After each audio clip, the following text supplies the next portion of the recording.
with you all here as well. So very exciting to have you with us.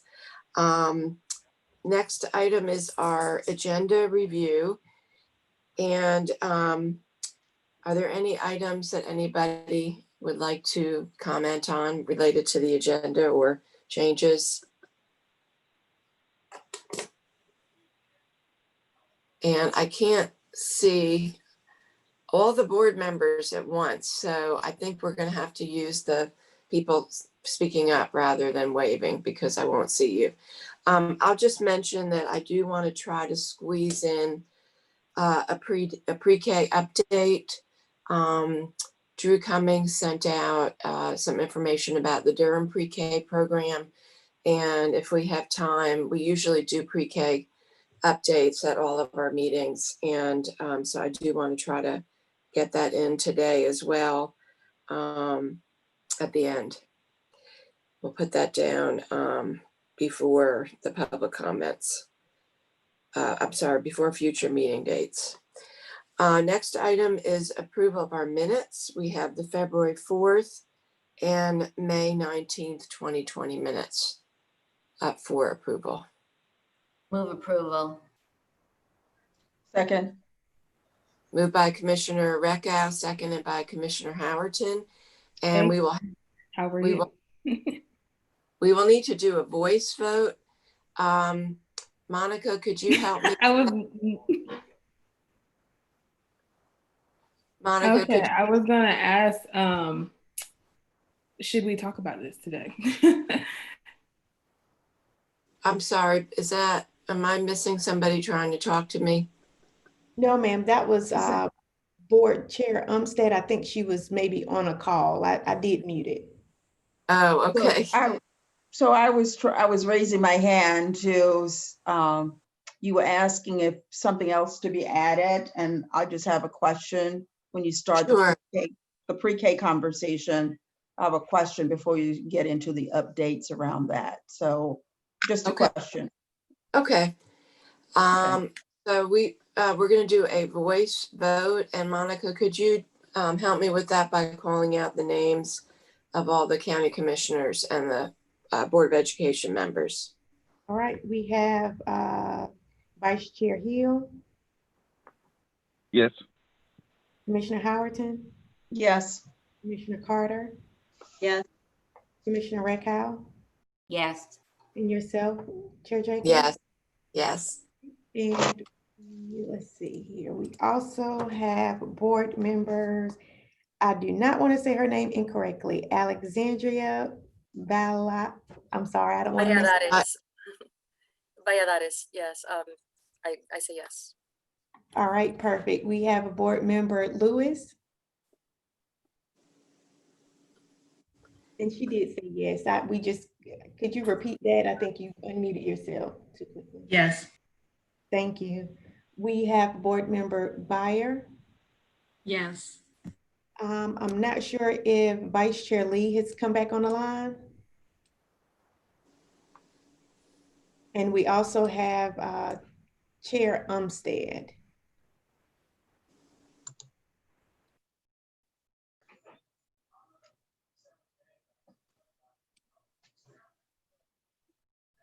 Bettina. Sorry, I'm here. I had to take a phone call. I apologize, everyone. All right. All right, so the approval is unanimous. Thank you, everyone. Okay, next item is update on virtual learning. And we have Dr. Nakia Hardy, Deputy Superintendent for Academic Service, and Dr. Julius Monk, Chief Operating Officer with us. Thank you. Good morning, everyone. Good morning to our county commissioners, our board members, Dr. Mabinga. Thank you so much for pulling up our slides. If you'll go to the next slide, please. And one more, please. Today, we are going to share an update regarding Plan C. I'll share a couple of scenarios regarding a day in the life of online learning for both students and teachers. We'll share information about Canvas, our learning management system. Dr. Monk will provide a technology update, and we will also provide an update regarding our community learning centers. Next slide, please.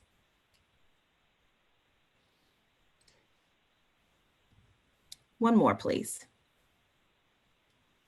These next two slides provide what we would like to describe as a day in the life. And so we'll go over a day in the life for our students, as well as a day in the life for our teachers. And actually, we've shared this publicly with our board. This is actually the first time I am sharing it where we actually did experience a day in the life, because this is our second day of school. And so our children did experience this as part of their orientation week yesterday. Maurice will begin his day by logging into his Chromebook and participating in a daily opener, something that will allow Maurice to reflect on what he is getting ready to experience for the day. Next, he will attend his first rotation of a morning class, and this will be a synchronous learning class. So students will have the opportunity to connect. Most of our students will be connecting via Zoom, and they will have the opportunity to see their teachers, very similar to how we participate in our meetings that we've been participating in since our COVID closure in March. After his first class, Maurice will then take a self-care break. Next, he's going to log back in for a second opportunity for a synchronous learning class. Then Maurice will take a food break, so right around lunchtime. Finally, he'll attend his arts class or special class or music, so an opportunity for him to engage in, with his peers, music, art, or PE. And then finally, that will be the end of his day, and he'll have the opportunity to reflect and potentially do some assignments in preparation for the next day. Next slide, please.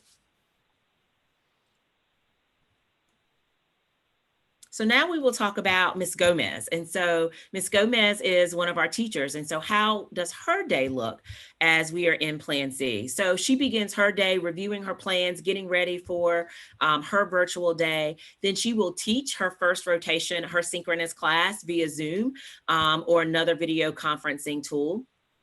After that, then she will have the opportunity to take a self-care break. Next, she will teach her second rotation with her students. She will take a lunch break. And then while her students are attending art, music, or PE, she will have the opportunity to do some reflection, some planning with peers, making sure that she's collaborating, any special needs that she might want to discuss around particular students. And then she will have the opportunity to reflect and log off for the day. Next slide, please. As part of our schedules that we have put together for all of our schools, schools and parents and families can view school schedules on their school website. All of our schools have a minimum of 3 days of synchronous instruction, Monday, Tuesday, and Thursday. And then on Wednesdays is asynchronous instruction, and it's Wellness Wednesdays. This is an opportunity for us to make sure that we are being extraordinarily thoughtful regarding the needs of our students, our families, and our community. We know that during the pandemic, this has impacted our children. And the most important thing that we need to do is to make sure that we are providing support for their social and emotional well-being. So this will be an opportunity for our student services staff to work with students, to have small classroom guidance with students, to make sure that all of their needs are met using our partners. You can see on this particular slide some activities and themes regarding making sure that we're being thoughtful. This is also going to be a time for our students to collaborate with each other. You'll see in some of their schedules that they'll have lunch that they can have together. So that social interaction that we often would have if we were in brick and mortar and face-to-face school, we want to make sure that there's that opportunity for that social interaction for our students while we are in Plan C. We also will be launching our FHI 360 partnership and our social and emotional hub that will be launching tomorrow. And so I've been saying that will be launching in the future. It's kind of nice to be able to say now that we are in school that that will be launching tomorrow. And that will be our hub for all kinds of social and emotional learning resources, not just for our students, but for our families. We're still going to be able to leverage our partners that we have in the community, such as our co-located mental mental health resources. There are also going to be some on-demand activities that families and students can use during Wellness Wednesday, such as mindfulness, to give students an opportunity to reflect. So this is our partnership with the community and an opportunity for us to make sure we're being very thoughtful around meeting the social and emotional needs of our students. And students will also have the opportunity to complete assignments and participate in asynchronous learning. Next slide, please. Just in terms of the baseline, in terms of the schedules, as we've talked about, our elementary schools will be providing 3 days of instruction, Monday, Tuesday, and Thursday. We have Wellness Wednesdays. That's also the same for our secondary schools. Many of our schools will also make sure that we have office hours. And so the office hours will be available. We have office hours at our elementary school as well as our secondary schools for students to engage with teachers on an individual basis, as well as to ask any questions that they may have about any assignments that teachers have provided.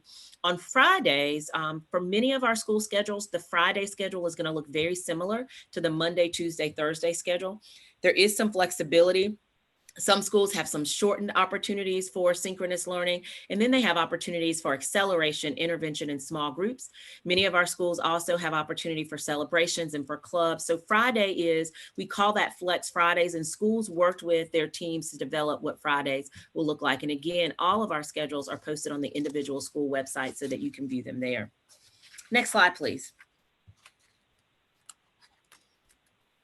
We've worked very carefully with many of our teacher leaders across the districts, as well as some of our central service staff, to make sure that we were providing an opportunity for virtual learning to ensure that it looks very different than the virtual learning that we experienced during the immediate closure. And so here you can see some of the things that we have really partnered. So at the bottom, you see icons, and those icons, the first one is Canvas, and then you'll see Zoom and Teams, to make sure that we're utilizing those technology tools to help us accelerate and personalize learning. We have built our Canvas shell, so that's in our learning management system, to make sure teachers have access to lesson plans, our pacing guides, instructional materials. We've worked with our teachers prior to the end of last school year. We had teachers participate in professional learning that really helped them start to rethink what it's going to look like if we are in Plan C and to teach in a virtual environment. So how do we design lessons differently? We've also put together lots of internal documents to support our teachers. So there's a teaching and learning guide for our teachers that helps them think through, how do I provide activities? What does taking attendance look like? All of those things that we knew how to do when we were brick and mortar, how does that look different while we are in Plan C and providing virtual instruction? Next slide, please. And you can actually go forward one more, darling. Thank you. So Canvas is our district learning management system. And the reason we selected Canvas is because one of the things that we observed during our March closure was that our teachers, very, very innovative, were using multiple tools. And many of our families were also having to learn multiple tools. We want to make sure that our families are partners with us as we support their youngsters' learning. And so we have selected Canvas as our district learning management system. So all of our teachers are using Canvas. This is new for our teachers. We're providing professional learning. However, we also want to make sure that we're providing grace as we work with our teachers, and they get to learn and to feel more confident and competent as they use Canvas. Directly connected to our strategic plan. As you all know, our strategic plan has 5 priorities. Here we are discussing priority 1, which is increasing academic achievement. And in goal 1D, it specifically says that our teachers will use technology as a tool to accelerate, and I think more importantly, personalizing that learning experience for each and every child, and that we will fully implement with fidelity the use of a learning management system. And so we have selected Canvas, and all of the tools that our teachers will be using are housed in Canvas. So you might have some teachers that are using Edmodo, that are using Seesaw, that are using Google Meet, that are using Teams, and all of those are housed in Canvas. Next slide, please. As mentioned, Canvas is our district learning management system. It provides an opportunity to house and track all of the information that we are sharing with our students. It also works seamlessly with our student information system, which is PowerSchool. So once students are scheduled into PowerSchool, their courses automatically populate for our teachers. So it does provide a seamless integration process for both our students as well as our teachers. Next slide, please.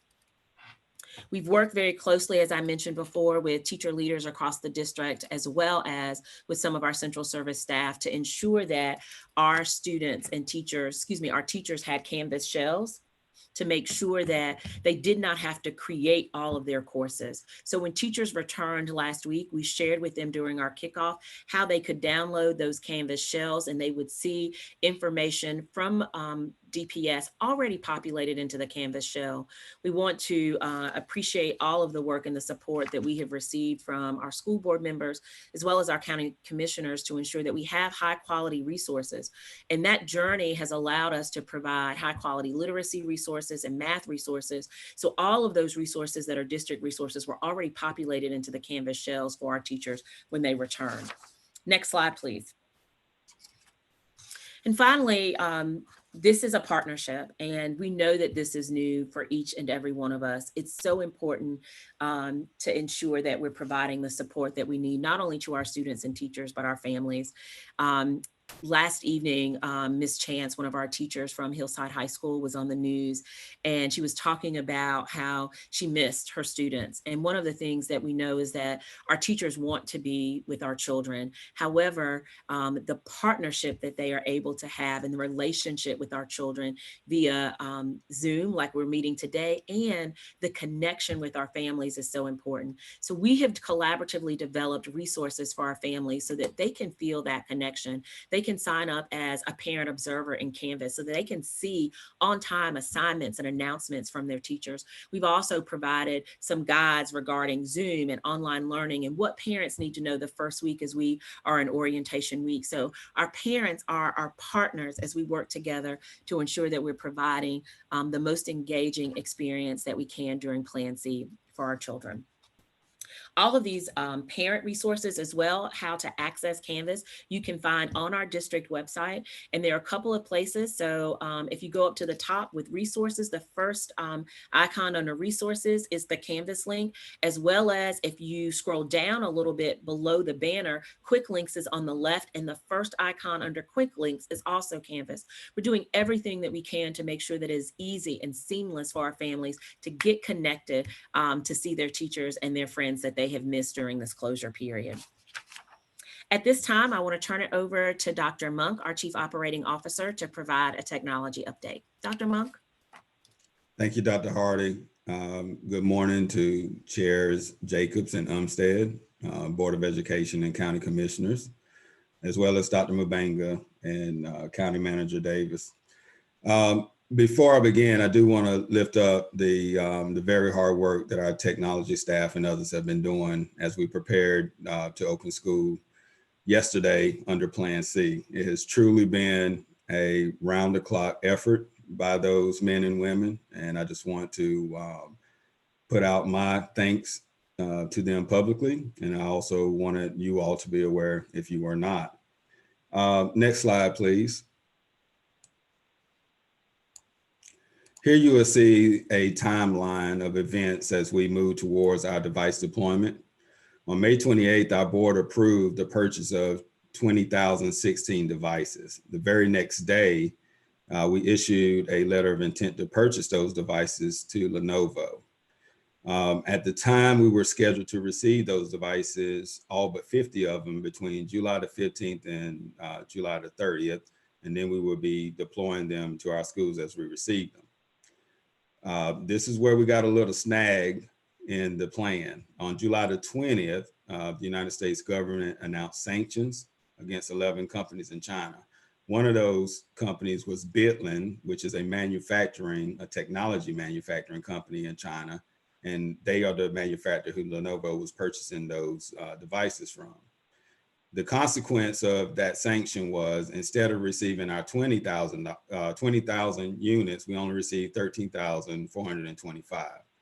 6,591 of those devices were withheld in customs and are still held there as we speak. In conversation with Lenovo, they are going to remanufacture those devices and ship them with a different manufacturer.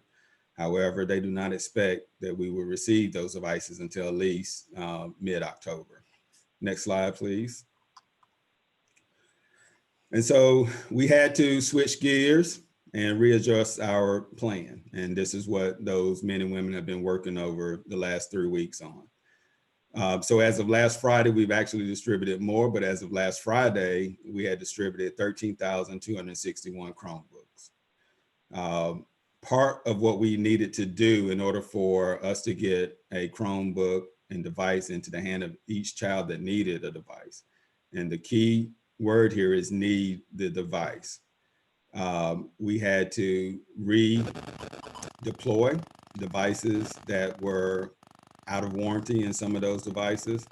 And that was about 16,977. Now, what out of warranty means is that we cannot take it back to our supplier to get another device free of charge. Any device that is broken or needs repair, we would have to do that in-house. It in no way suggests that any of the devices that we issue are not up to par to do all the work that Dr. Hardy explained would be happening during virtual learning. It just means those are additional expenses to the district to maintain those devices while they're deployed. We also are going to distribute 700 of the Chromebooks that we normally use as loaners. So if a child were to break their device, we would pull from one of these 700 and give that to them. That's how we would normally operate. But because we're running at a deficit because of the sanctions, we have to also deploy those devices. We also had about 1,500 devices that are laptops and they have a Windows operating system. And so we have worked with a software company to purchase Chromebook licenses, which basically converts those Windows operating laptops into Chromebooks, and we're deploying those.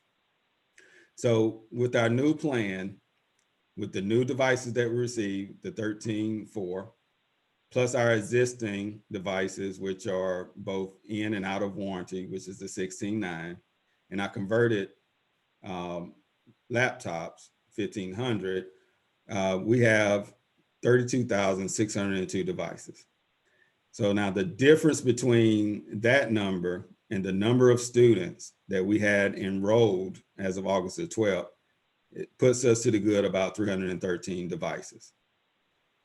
In addition to that, the DPS Foundation has graciously committed to providing the district $200,000 that can go towards purchasing Chromebooks. In particular, they have located, I believe it's about 150 Chromebooks that are used, but that we can put into the district and make sure that our students get those. We had staff, and I would like to thank Ms. Giovanni and her staff for calling around. We called Walmart, Target, Best Buy, as many places as we could, and as far as we could, to see if anyone had devices that we could utilize. And as you can imagine, everyone is sold out. And that is not only within our district, that's in other districts in our surrounding area, in the state, as well as the country. Next slide, please. And so I would be remiss if we didn't talk about what it means for us to go one-to-one. Dr. Hardy shared with you all our strategic plan priority goal 1D. She shared strategy 4. I'm going to share strategy 5. Strategy 5 says that we are going to ensure that we have the proper technology and infrastructure to support and provide the capacity for the digital learning that Dr. Hardy so clearly laid out for everyone. So these are not one-time purchases that we need to be thinking about now.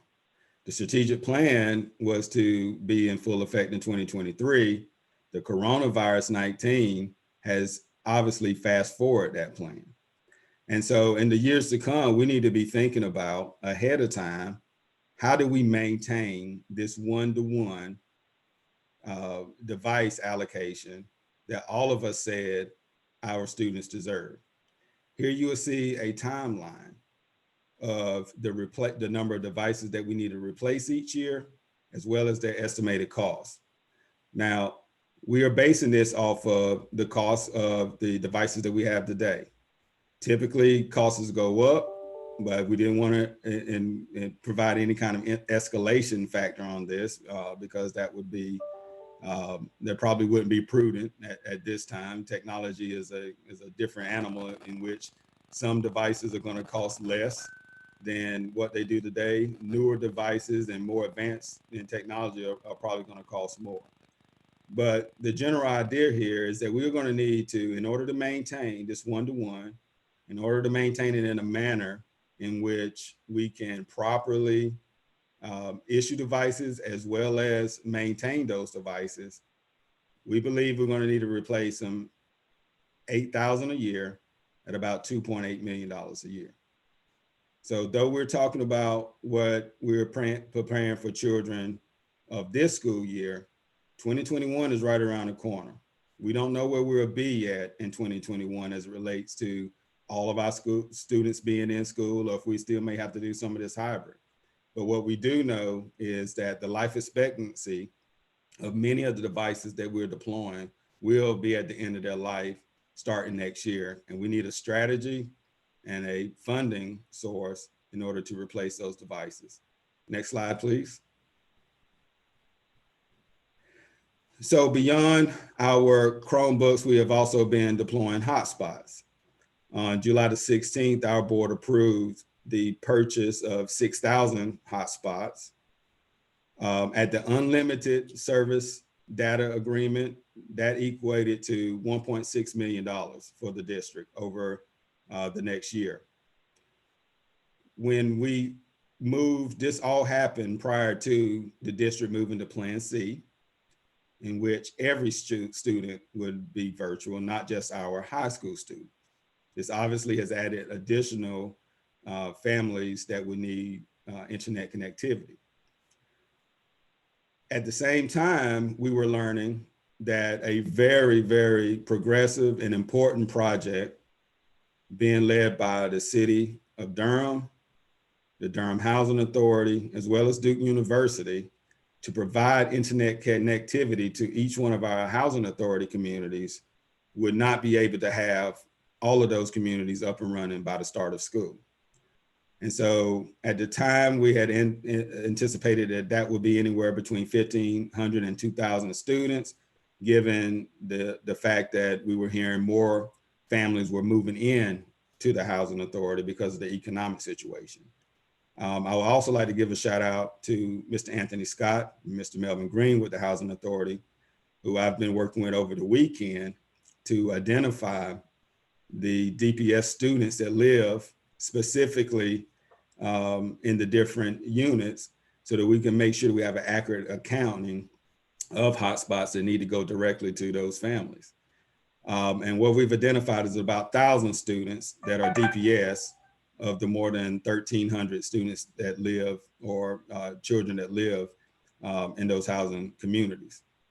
And so we went back to our board just last Thursday and requested that we activate an additional 3,500 hotspots, which added 1.2 million to the 1.6. So now we're currently at $2.9 million that we estimate we're going to spend in internet connectivity services over the next year, and 9,500 hotspots. Thus far, last week, we had received all of those 6,000 hotspots and had distributed those, their allocation to the schools. We should be receiving the 3,500 hotspots this week, and we will start distributing those out to schools as well. And so with that, I will turn it back over to Dr. Hardy. Thank you, Dr. Monk. The next few slides provide us an opportunity to talk about our hope DPS learning centers. This has truly been a collaborative effort between community partners and Durham Public Schools staff. I would like to take the opportunity to acknowledge the partnership with our community partners, Alexander Zagbayu, Executive Director from Student U, Megan Gonzalez, Executive Director from the DPS Foundation, Perry Forrest with the YMCA, also DPS staff, Dr. Dietrich Danner, Dr. Laverne Maddox Perry, Dr. Debbie Pittman, and Miss Melissa Watson. Next slide, please.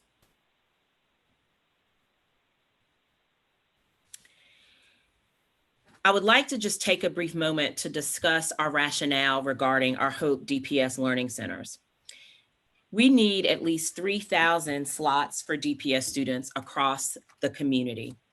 DPS is able to provide 900 slots. We support our community partners and conveners who I've just mentioned as they work together to ensure that we have the additional 2,100 spaces for our DPS students. This is an exceptional undertaking by our community and provides an opportunity to ensure that we are providing safe spaces for DPS children to learn and to access the remote learning that I just previously discussed. It also provides an opportunity for us to be responsive to the need that families have for childcare and to support our children in their social, emotional learning and wellness. Next slide, please. These centers are necessary for the overall wellness of our students and will provide safe, socially distanced, cohort structured environments for our children. They will be staffed by childcare professionals, our DPS instructional assistants, as well as volunteers. They will work to support our students as they engage in the synchronous and asynchronous activities that I described earlier in the presentation. Our students will also have the opportunity to benefit from being around a small group, of course, socially distanced, and having that social and emotional support. These centers will help us offset the potential trauma that has evolved from the lack of both in-person instruction and peer interaction, as well as accompanying self-isolation. Our DPS learning centers will be housed in 3 elementary schools and 3 middle schools: W.G. Pearson, Eno Valley, and Southwest, Githens, Carrington, and Shepherd. Participants will receive support with their online learning activities, breakfast, lunch, and an afternoon snack. Our total capacity will be 900 students with a ratio of 1:10. Our community education staff and other staff will ensure that we have the support that we need. We will prioritize slots in a very careful manner to ensure that we are prioritizing our most vulnerable students. So our students who are in transition, identified as McKinney-Vento students, our foster care families, our students who are able to receive free or reduced price meals. We also will ensure that there are a certain number of free slots for those families to offset any undue financial burden to our families. Next slide, please. Part of this, we will ensure that we are following our COVID-19 health and safety guidelines as outlined in our Plan B to ensure that we are very careful regarding social distancing, regarding how families enter the building, as well as screening processes that will occur for staff as well as for students. We will continue to have the partners that have supported us when we were in brick and mortar. So Alliance with our co-located mental health. Our counselors and other student support staff will also provide support as we are continuing to work on programming, as well as Durham County Social Services, and to ensure that we are implementing and using lots of the resources that shared earlier regarding Wellness Wednesdays. Again, I just would like to thank our community partners and conveners. We stand in support with them as we really do need to ensure that we can have 3,000 spaces across our community. DPS will be able to provide 900 slots. That's 150 per site. Our application launched yesterday. You can find that information on the DPS website. There is an application as well as a transportation form that families can complete. Our K-5 programs will open next Monday, and our 6-12 programs will open the following Monday. Thank you. And at this time, I think the next slide is questions. At this time, we're more than happy to take questions. I also have Ms. Sidbury, Chanel Sidbury, Executive Director for K-12 Curriculum and Instruction on the call. Thank you so much. Oh, thank you so much, Dr. Hardy and Dr. Monk. I'm just truly blown away by all three of these presentations. If Durham Public Schools had just undertaken one of these in this amount of time, it would have been amazing. But the fact that you all have undertaken the transition to virtual learning, the whole effort around the technology, the hotspots and acquiring the devices, and then also on top of that, creating these learning centers in a very short amount of time is just truly amazing. And I just want to just express my appreciation to all of the DPS staff who have been working on this. I'm sure night and day, as Dr. Monk said, working over the weekend with Anthony Scott. I think I'm very grateful to all of you for what the work that you put in to be flexible and adapt to the circumstances that we have to meet the needs of our community. So thank you. I have lots of questions, but I will wait and hold my questions and open it up to board members and related to each of these. These are three separate but interrelated pieces.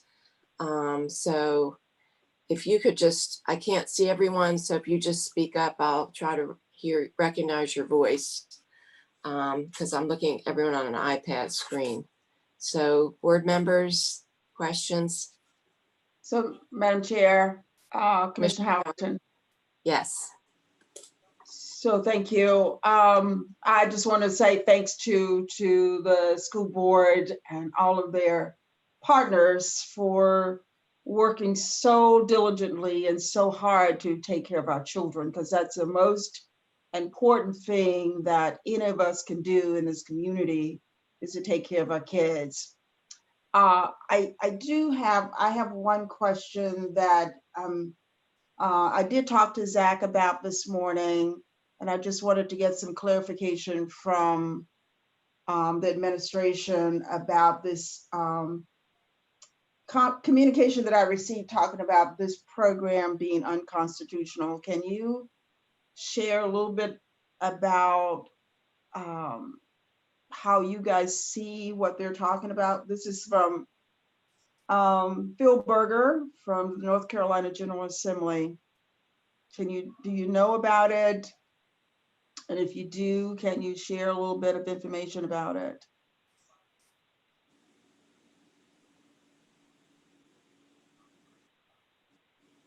Commissioner Howerton, I'll start. We are aware. We got a public release yesterday, as well as a request for records. We're in consultation with our lawyers and attorneys right now around what that means.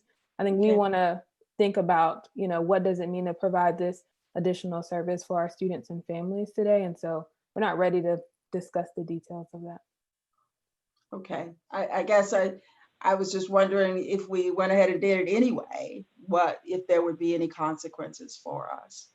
That was my main question, but I'm glad to hear that you're having your attorney just kind of look at it to see if we just do it anyway. And okay, thank you.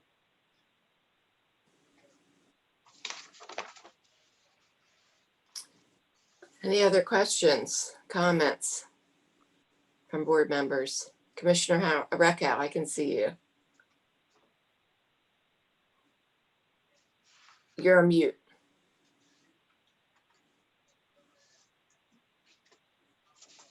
I want to thank you for this excellent presentation and what you're attempting to do. It's very ambitious. In terms of moving forward, I guess I'm curious, did you survey parents to assess the extent of interest and need in the learning centers? Do we have some estimate of demand for the program? Thank you, Commissioner Reckow. We did survey our families, and we had well over 800 families, close to 900, that were interested in having some aspect of service while students were in virtual learning, either half day or full day. Okay. And was it a range similar to what you've planned? I mean, my gut would have been that there'd be more interest for the younger children, but you've got it about evenly divided. So I was curious about that. The initial survey was focused on our K-5 families, so our elementary families. However, as we have been working very closely with our community partners, we are aware of providing that safe space for even our secondary students. And in collaboration with our conveners, we have worked to make sure that we have those 900 spaces, which will allow us to provide support to K-5 families as well as our middle and high school families too. Okay.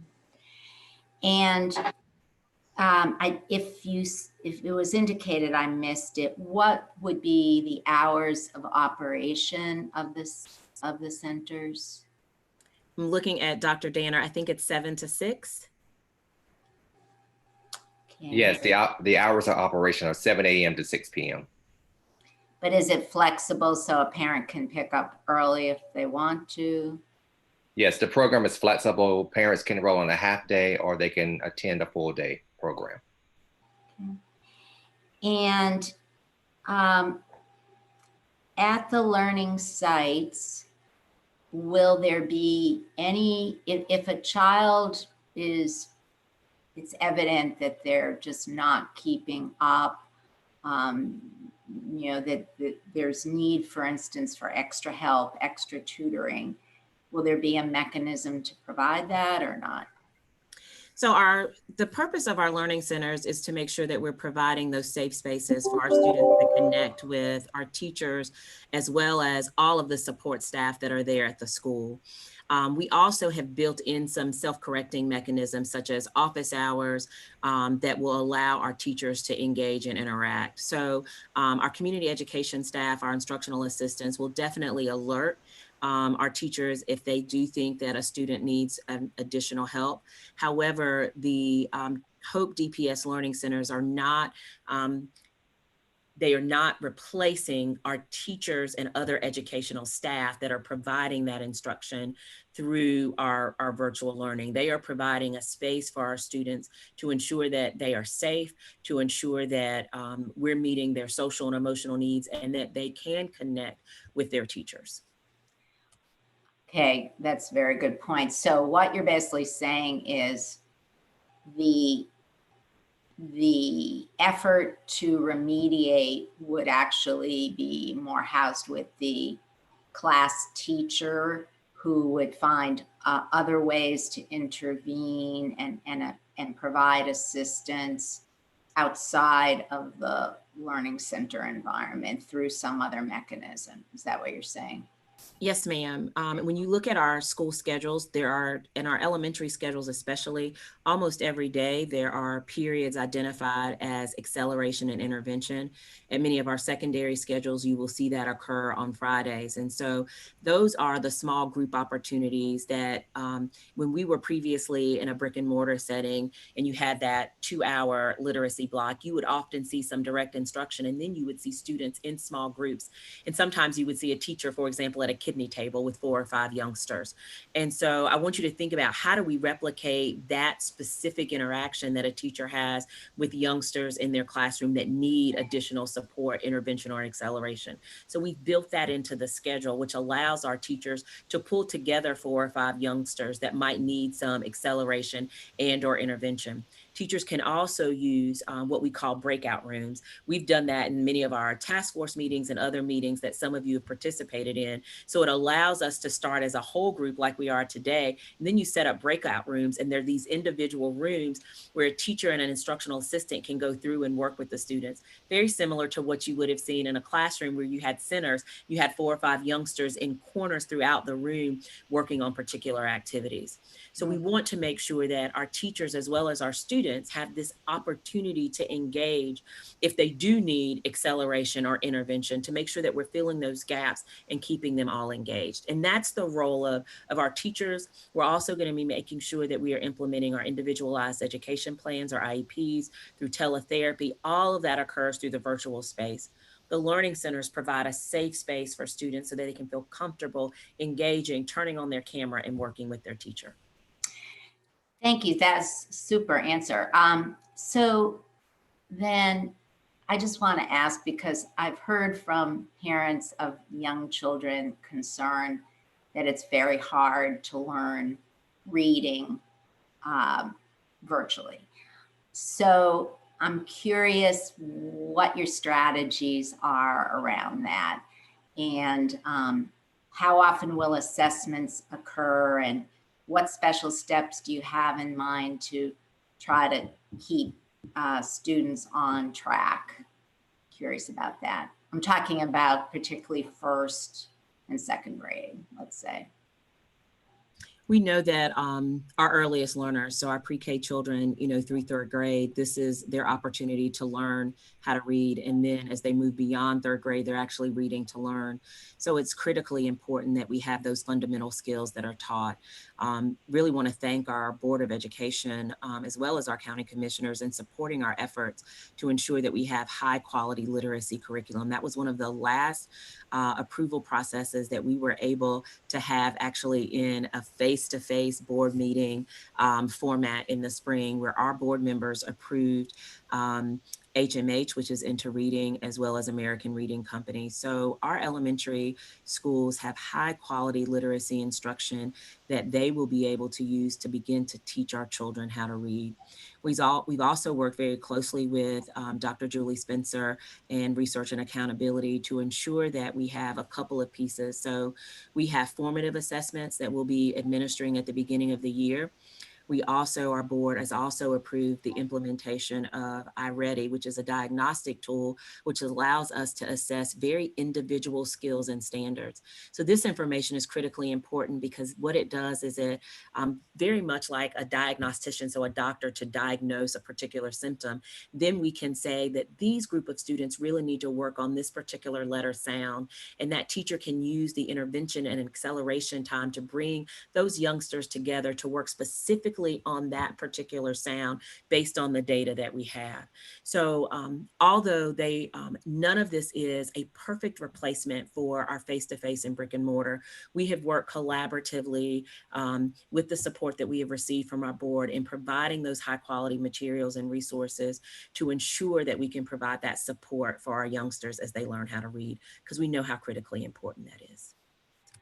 Well, again, I want to thank you. It sounds like this is very well thought out, and I appreciate all the efforts. So good luck with the year. I'll be interested in periodic updates. Okay, Madam Chair, just one more question. And this might be an Alex question. What community what's the community involvement? Do we have community businesses or organizations participating around the funding? I'll let Megan Gonzalez-Smith speak to the funding. I'm happy to talk about all of the partners who are at the table in the proposal that we sent you. There's Student U, there's the YMCA, the Boys and Girls Club, Parks and Rec, Emily K Center, Made in Durham, DCI.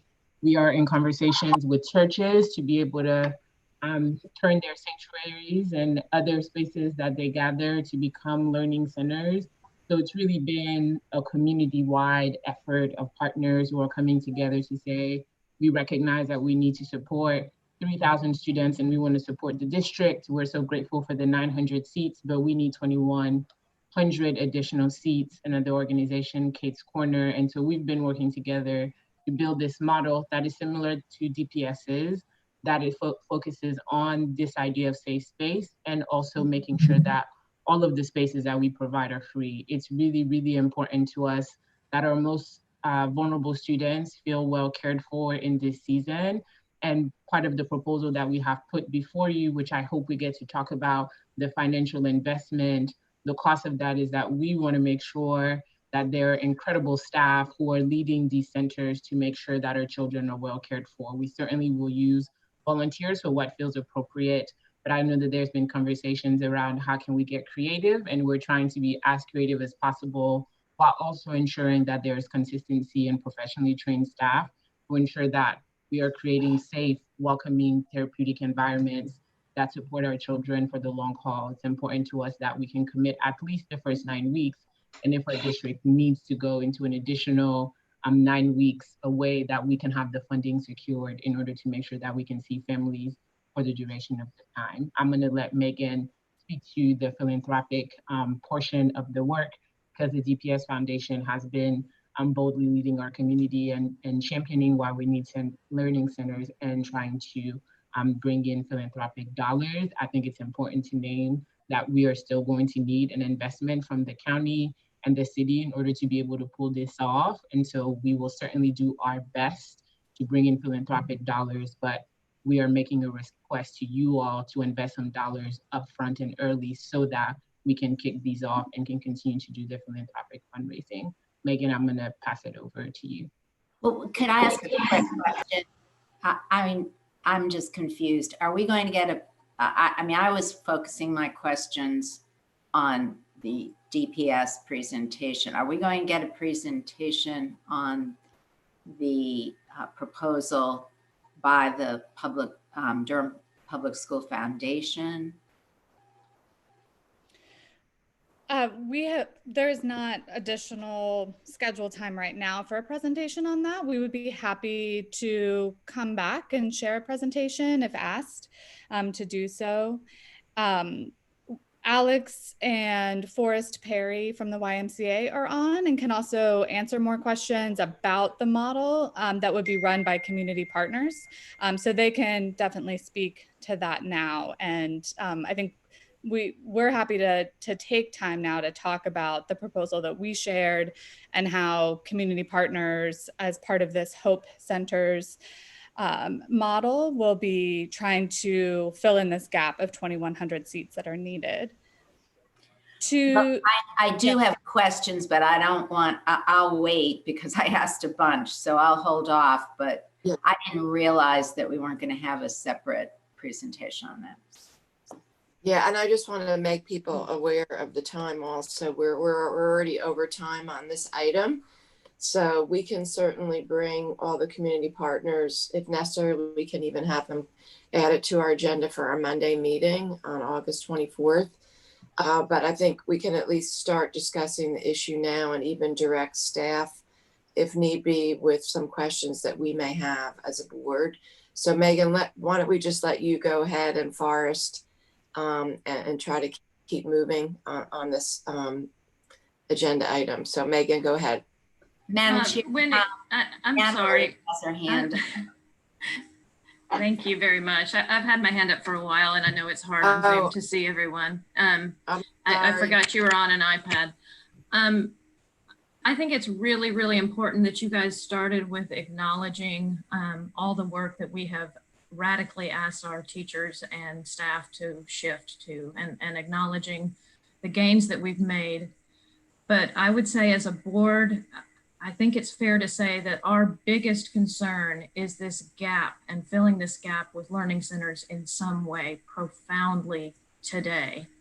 And I think it's the most important thing on this agenda, even though we have a very full agenda.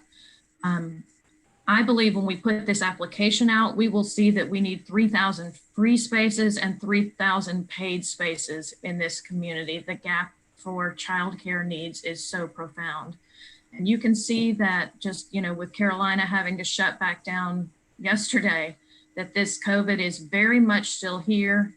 Even us taking the leap and putting 150 children in a school building as spread out as we can is going to take a leap of faith and incredible resources that we do not have. So I think it's really important for us to have the conversation and hear from you all and hear from the city. Is there federal CARES money that you all have that could be used for this most emergent purpose? The HEROES Act has not moved in the House. We are not getting any new money that we're aware of. We have dug into fund balance already. We are asking, and there, you know, the fundraising and the philanthropic work will go on, but that cannot fill this vast gap. And so I think it's really important that we wish that we could do 3,000 free spaces and are looking for ways to do that while keeping children safe. And we want to hear from you all about what options y'all might have. So let me finish my question. Thank you, Natalie. My question was designed to hear just to hear what community input was already there. It had nothing to do with the county and what we need to do to step up. That was not the design of my question. My question was just has the community already made some decisions about participating? That was my question. And if it's not, then are we looking in those directions? And what the county will do will be what the county needs to do. But if that's not a conversation we're going to get in today, then I'd like to hear that at some point. It might be a question that not just me, but the community would like to know. Well, Megan, why don't you and Forrest continue responding to the question, because I know you all have been working a lot with the community involvement. So could you talk a little bit about that? So Alex and Forrest I think they could speak best to the different community organizations that have been involved in designing the model and thinking about how to best meet students' needs. I think Natalie said it well in terms of, you know, we are going to be leading, the DPS Foundation will be leading the effort for philanthropic support. So when we're talking about raising dollars from the community, we will be leading that effort as part of our Accelerating Digital Equity campaign. And we will, you know, be doing everything we can to raise private funds to support this. And as Natalie said, that will also not get us all the way there. So we're going to need additional support from the city and the county to meet this full need. Alex and Forrest, do you want to share a little bit more about the community groups that have been coming together to design the model? Sure, and thank you, members, for your time this morning.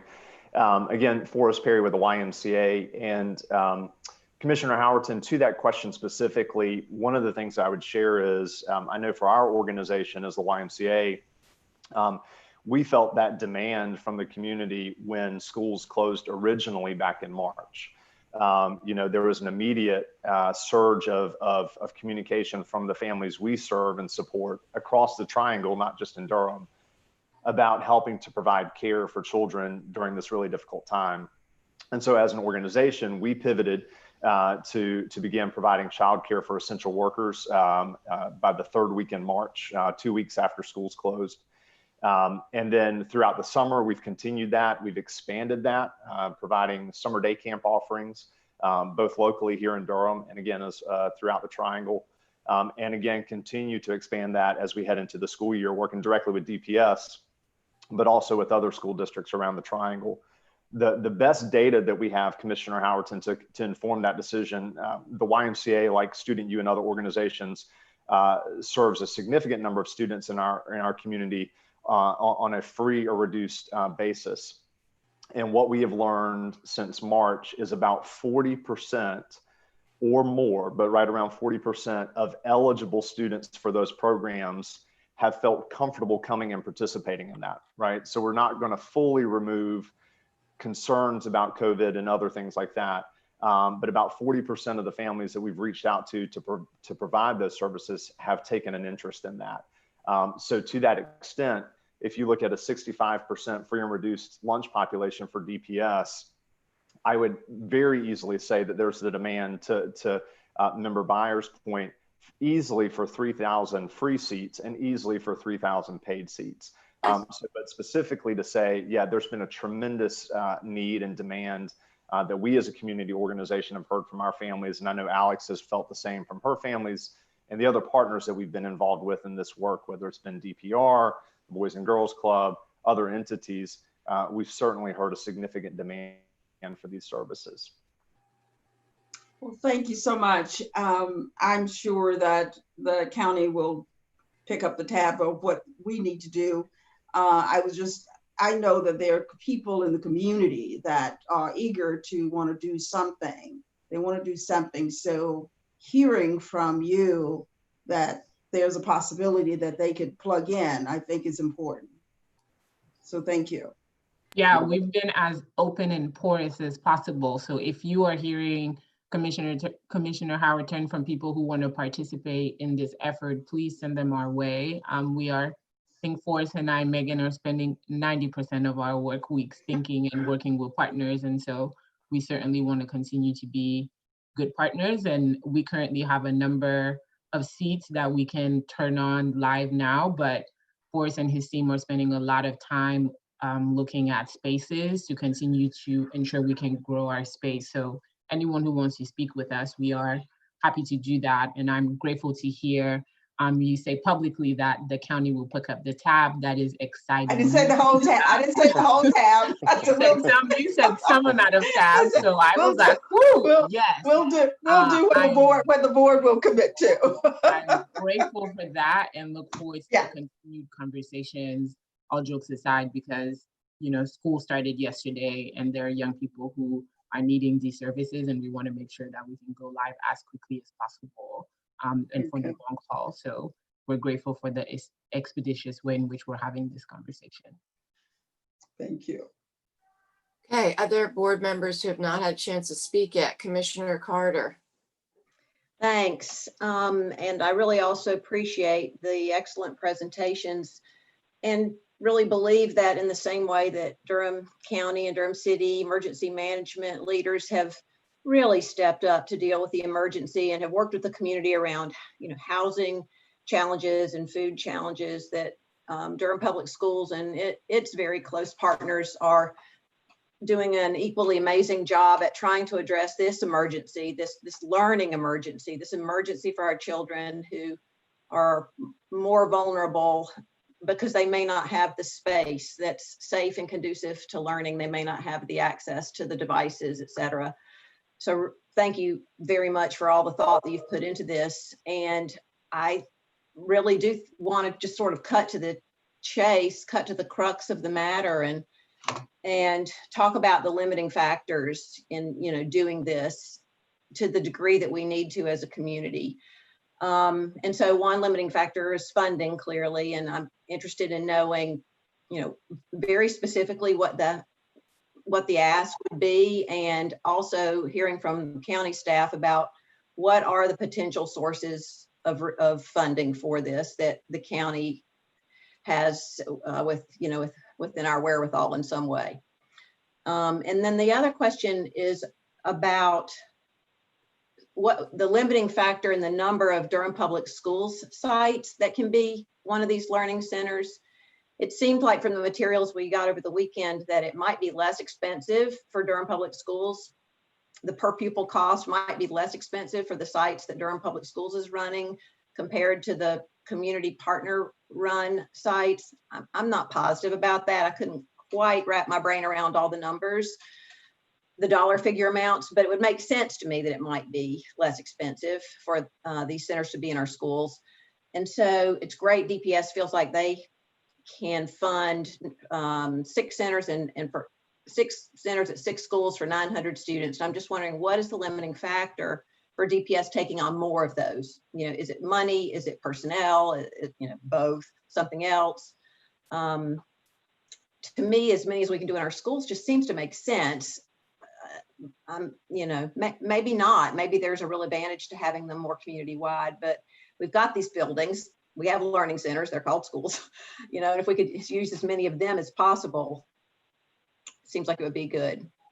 So my 2 questions are really about the resources that are needed. How can the county help? What are our funding sources and what specifically is the ask? So Commissioner Carter, okay, I'll let you answer, Megan, and then I want to follow up on some of your comments. Megan, go ahead. Okay, I'll try to keep it brief, just high level to address the funding ask. And then we can also hear from DPS on the space question you raised, Commissioner Carter. And DPS might be able to clarify on the cost. I believe that what DPS has put out there is the full cost rate is about $140 a week per student. But I also think that they, and our DPS leaders can clarify on this, I don't think that they're accounting for their space and cleaning space costs. So it's probably truly a little bit higher for them. And so it probably is pretty close to what the community partners cost is, which is $200 per student per week. So in the proposal that we shared, we kept it really simple because there are still so many unknown variables at play, and just showed you all $200 per student per week multiplied out by 3,000 students who we ideally would provide free seats for. What does that look like? So if we're talking about, specifically focusing on this gap of 2,100 students outside of DPS sites that are currently committed, that's about $420,000 a week for 2,100 students. So if we were gonna, first look at what does 9 weeks look like, the time we know DPS will be remote for all students, that's about 3,780,000. And we've also put this request to the city and are talking to the city about what funds they'll be able to provide. And we are privately fundraising, but that will be, a relatively small percentage of this full cost. So we also know that some of these will be needed all semester and potentially, all year to some extent. So we think that's important to name. Thank you, Megan. And I guess if we could hear from DPS about the possibility of having more of the learning centers at actual DPS sites, if that was looked at. Thank you, Chairperson Jacob. Let me answer that specific question about logistic.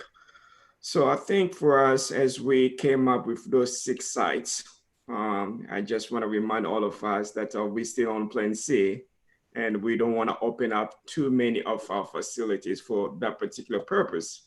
If it was not COVID, we should be on Plan B by now. So I think the way we're able to advise our teachers, we still have our buildings open for our teachers that they can come and teach remotely from the classroom. So we do not want to open up too many of those facilities because our teachers and our principals and the front office folks, they still go to those buildings. So 6 facilities for us, I think is good enough as we're trying to observe and be very careful as we're proceeding with these learning centers. So if we have to open up more than that, that means that's going to prohibit or that's going to prevent our teachers going to those facilities and having a lot of students there. So we're trying just to avoid whatever chaos that may happen. I think we are feeling really confident for 6 sites for now. As we're moving forward and how we're going to see how these centers are going to operate, then we'll be able to make other decisions accordingly.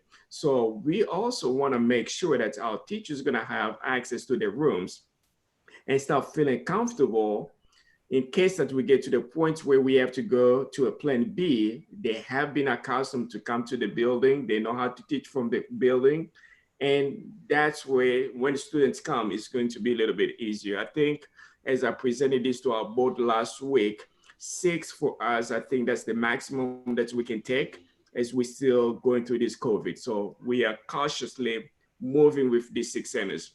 And what we've seen other places across the nation, there are community partners, faith-based community and other places, they were able really to jump in and be able to support school system. So that's the model that I see our partners here, they've been able to present. And I think that's community effort is going to go a long way. Thank you. So, thank you, Dr. Omega. And in terms of the way a system like this could work, would Durham Public Schools still be able to provide the transportation and food for the learning centers if they are in other locations? Because obviously that's another key factor and could affect the cost as well. I know that Mark is gonna jump in to respond to that specific question. I know as we all heard about the letter that came from the office of Senator Berger. So we are very cautious as we're proceeding with this particular initiative. There are rules and regulations that we have to follow from DPI and USDA and all that kind of stuff in order to be able to provide those meals, as well as moving our buses around with all these centers. So we are going to be very cautiously really following the rules from DPI. And Dr. Monk, if you can add something else. I mean, you hit the nail on the head. You're exactly right. We have to follow the federal guidelines as it relates to meals. And we're going to talk more about that in the next agenda item, I believe, when Ms. Rewalt presents on the food desert that we have in Durham. And then as it relates to transportation, the same rules apply from the state. They have only specifically allowed transportation, as a matter of fact, required transportation and meal service for option 2, which is whenever these learning centers are operating in schools. Anything outside in the community would need to be provided by the community partners. Okay, thank you. And I know I just want to jump in because we're really running way over on time, but I agree with Natalie. This is, I think, the most important thing that we can be talking about in our community. And even when we look at the other issues that the county's working on related to homelessness and food needs, support for rental assistance, there's nothing more important than our children.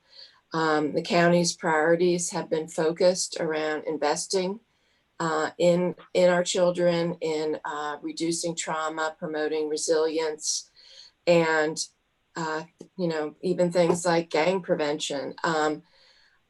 So we know that what has been happening for the past 6 months has really had a disparate impact on the most vulnerable residents in our community, and has really taken a toll on people in terms of stress and mental health. And I'm very worried about what's the reality of virtual learning with some of our families, and thinking about parents who can't be home and they have to go to work, or there's just so much going on in their homes, and children not having the learning environments that they need. So I am very worried about this. And I know that DPS is doing all that it can. So I really strongly support the learning centers. And so my question to our staff and Mr. Manager, could you tell us how Durham County has been a partner in these conversations so far? I heard Alexandra mention Durham Parks and Rec being a part of the conversation so far from the city side. Has Durham County been at the table with these conversations, and Durham County library system? Could you please let us know?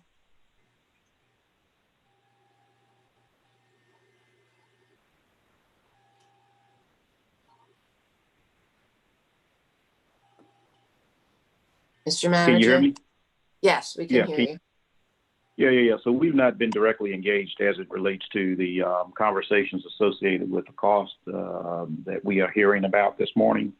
So obviously staff will have to get back and just do some analysis. The question came up earlier about CARES funding that is available. We did receive a second round of CARES funding.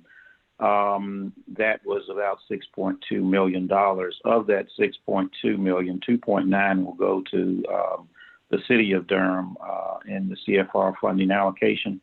And effectively what is happening right now is the planning for those funds are being done, and that plan is to be submitted by September 1st. And so that's where we are on that work. The other question came about regarding just funding in general. We don't have multiple pots of money. Essentially, when we get in rainy days, effectively the only place that we have to go to is, of course, our fund balance.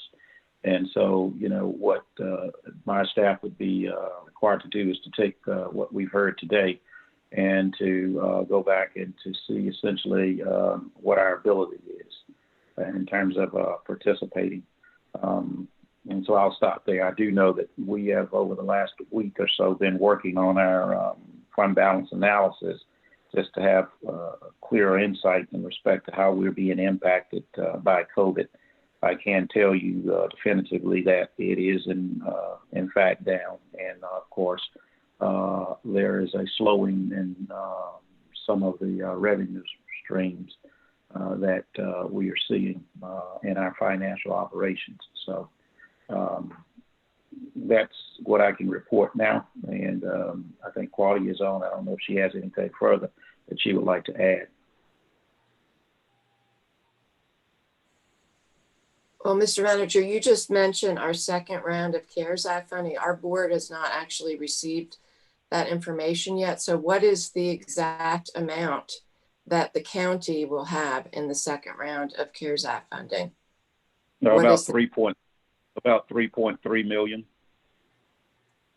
Okay, 3.3 million. Okay.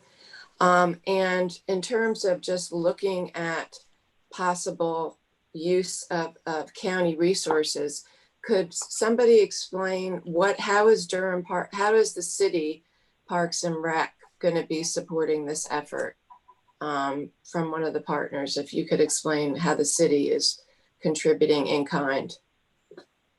Yeah, so I've been in conversation with Danielle Haynes, who's the manager of the summer programs and after school programs that DPR provides. And so we've been talking about them bringing online somewhere between 4 to 6 sites, and also how they might be able to release some of their staff to help support other sites if they can't use all of them.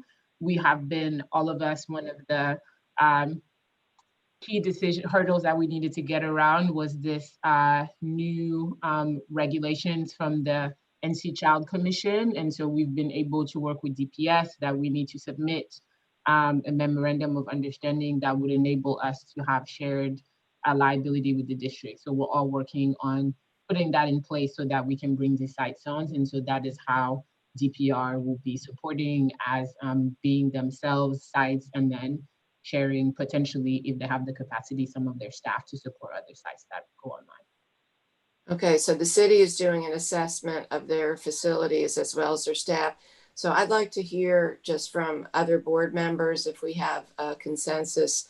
I would like to ask you, Mr. Manager, to please provide us with an assessment of our facilities, our libraries, and possible county staff, whether it's library staff, cooperative extension, or any of our staff who would be willing to volunteer to help serve this very critical need in our community. If you could provide that assessment to us. We have a brand new library that is sitting empty, and the main library, and we have the technology resources within our libraries to support this type of learning center. So I would like to request that that be one of the pieces of information that you bring back to us. We're looking at how can we financially afford this, and one of the assets we have is our staff and our buildings.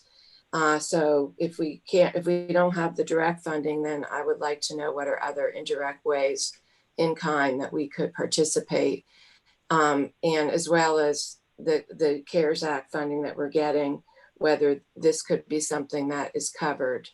So I'd like to hear from other my board members on this request. Commissioner Reckow? Well, I think that's a good approach. I think asking the staff to look at our facilities makes sense, and our staff. And I would suggest that we're not going to be able to decide today, obviously, but if we could aim to get information by next Monday, maybe we even start our meeting an hour earlier, or if that's going to be too tight, the latest would be the following Monday at our work session in September, or I guess that's a Tuesday because of Labor Day. But I just think we need to try to do an assessment. Actually, is there a 5th Monday in August? Anyway, I think we should aim for the next 2 weeks. Thank you. Anyone else want to chime in? So I know that the staff has been putting together a report on our CARES funding. We requested that already, so they should be coming back to us. If not this coming Monday, then our following work session about where we are around our funding. And I support staff doing an analysis of our libraries to see if we can have any support there. But as far as the funding, I know that that's already been requested and it should be coming back to us soon.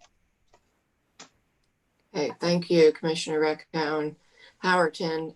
So it sounds like we at least have a majority of commissioners, and I see Commissioner Carter shaking her head as well, to ask for that information as soon as possible.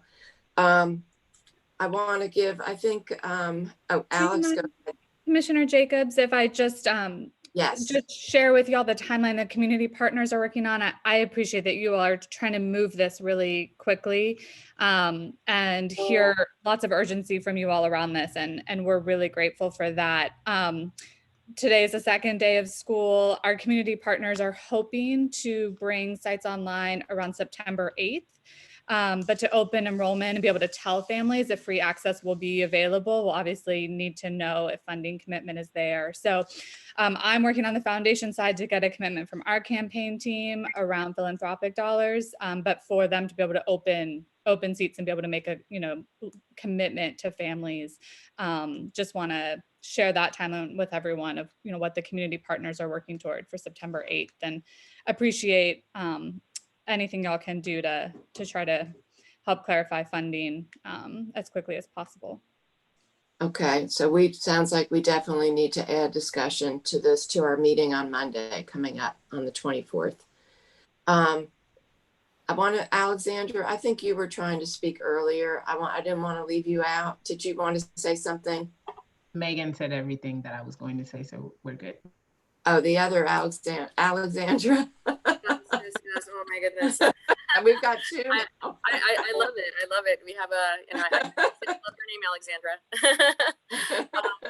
Thank you, Wendy. Yes, I just really quickly just wanted to say that these days have been really grueling for our communities, and I really applaud all of us trying to work to find solutions to have supports for our families. I mean, I got like by 8 a.m.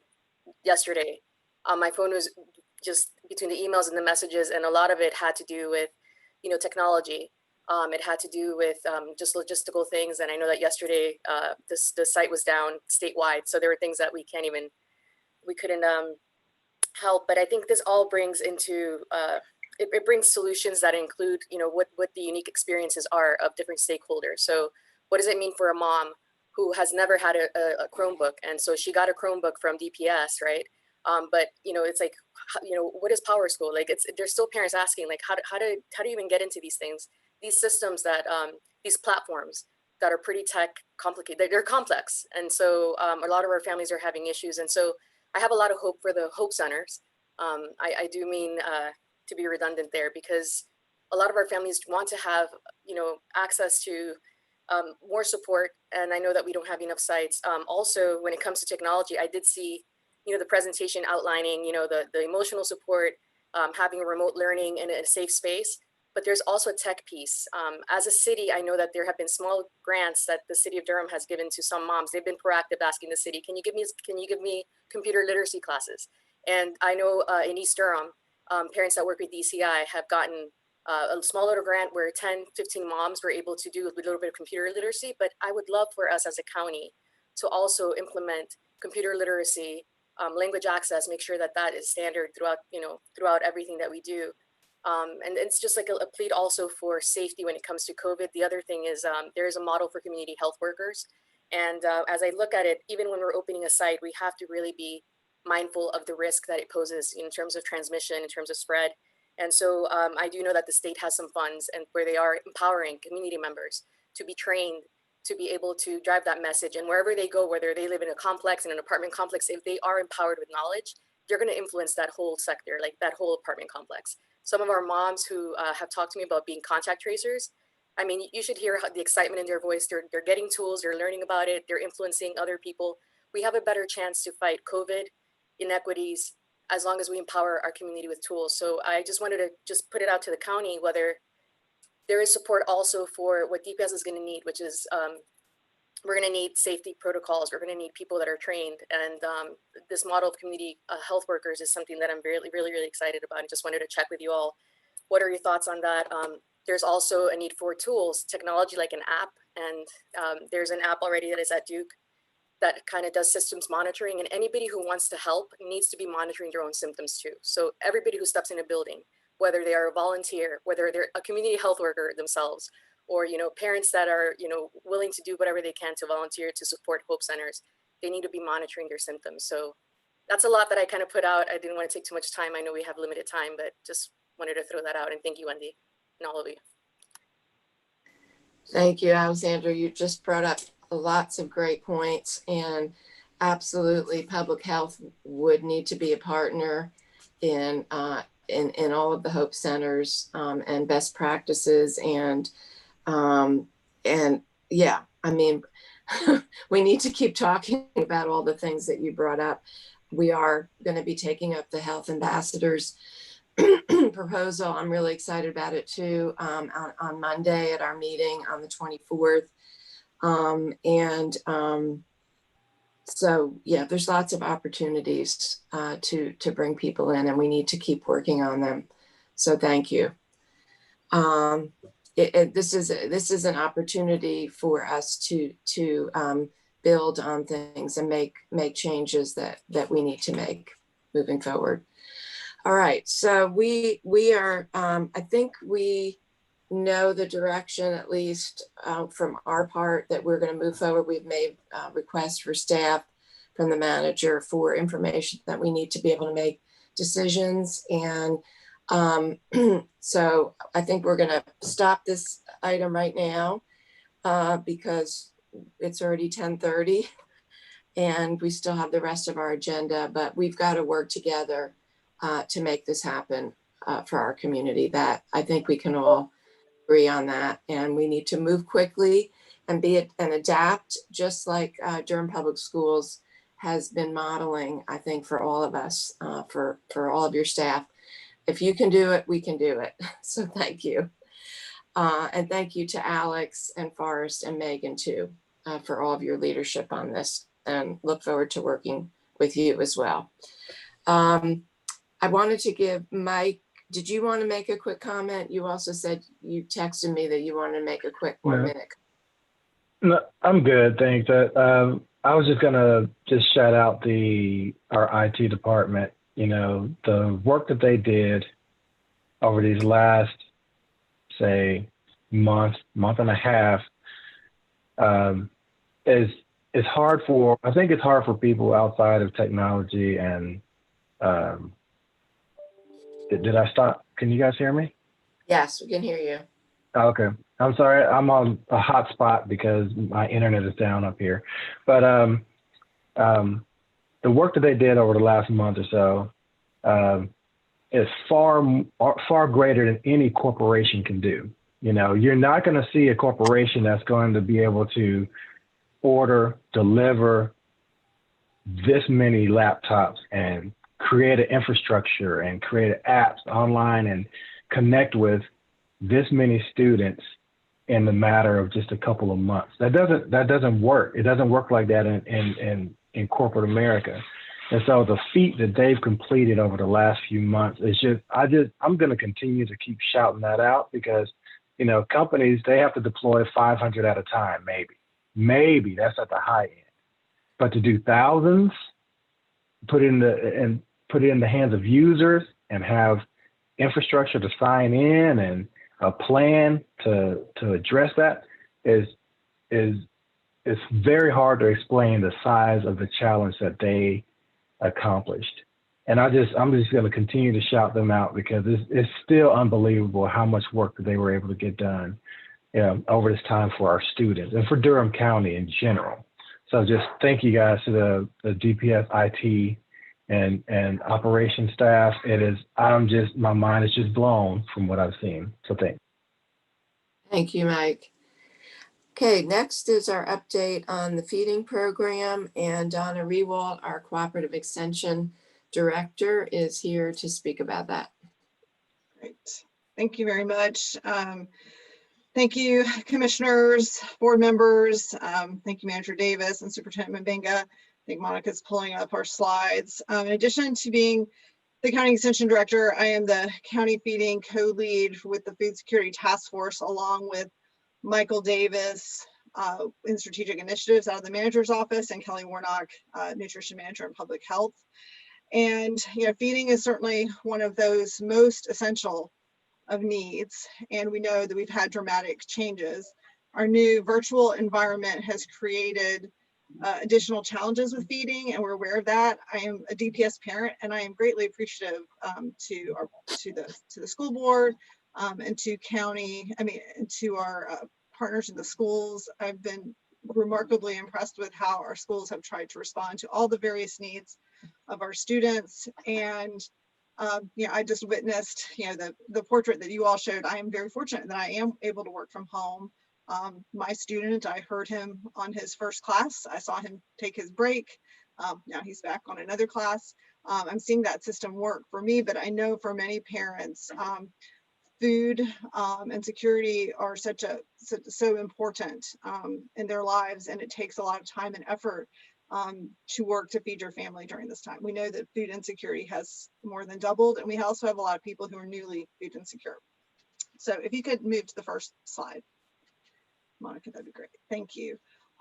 So one of our primary strategies is to convene a food security task force meeting bi-weekly with food partners, and we also stay in touch with the major feeding efforts. Schools are certainly an integral part of that feeding effort. You may know that DPS is able to continue the summer meals program at community sites throughout August. However, we know that there are changes starting September 1st for our fall nutrition services, in that we would then be under the National School Breakfast and National School Lunch programs, which do not have the same level of flexibility. They do have some waivers for some of the normal requirements. And so I've asked Dr. Monk to join me for just a couple of minutes, just give you a brief overview of that, of what DPS will be doing in terms of feeding for Durham Public School students this fall. Thank you, Ms. Rewalt. I think a couple of things are important to uplift, and I'm glad that we talked about what we did once we got out of school in this summer. So I want to lift up our school nutrition staff, our custodial staff, our bus drivers, all of the folks in our logistics who help make that a reality for a lot of our students and families. I'm glad Mr. LeSueur is up here. One of the things that, you all know me, I'm going to tell it to you straight. This was not free for us. Our school nutrition program is an enterprise system in which all the money that's collected through reimbursables is how we pay our staff, is how we buy the food and things like that. Whenever we took state leave, even though we were able to continue on with a lot of these feeding programs, we did not have that source of revenue because we utilized the restaurants in order to prepare those meals, and then volunteers are the ones who pass it out. And so that gets back to the importance of what it means to end that summer feeding program and what it means for all school districts across the country whenever the waiver to continue with that type of feeding program goes away beginning September the 1st. And for what that means for us is that our families will have 25 Durham Public School sites to choose from to come and pick up their meals. These are only meals available for Durham Public School students. They must have their ID. It must match with what we have in our system. How this differs from the summer feeding program is all kids 0 to 18 were able to get meals with the summer feeding program. Meals were able to be delivered to homes. Meals were able to be delivered to sites not associated with the school. This is no longer so. Students that want to participate in picking up their meals would have to pick it up for one of the 25 sites that we have listed. This should be on our website. If not, I'm sure Mr. Southern will make sure that it is put out there. It is. Thank you, Mr. Southern. The one good news that we have is that the state is picking up the supplement between what our reduced price meals are and the portion that we receive in reimbursable. That means that if you receive free lunch, if you qualify for reduced price meals, you will also receive free lunches. If you do not qualify for reduced price meals and free meals, you would have to pay the entire amount for your meals. One of the things we know, it could be difficult for families to come every day to pick up their meals. And so we will still be pre-packaging those meals so that you can pick up a meal on one day and it'll provide you meals for 3 days, and then another meal later on the week that'll provide you a meal for 2 days. We can only provide one breakfast, one lunch per school day. So that's a total of 10 meals to the individual child that comes to pick it up. The child would have to have, if they are accompanied with their parent and guardian, they will need to let us know what school they attend, first and last name, what grade, student ID, or their cafeteria pin, and then they can pick up the meal. High school students, middle school students that can access these particular sites on their own, they will use the same processes they would normally do whenever they come in for their the meals. If they were in the cafeteria, they'll basically just give us their student ID number.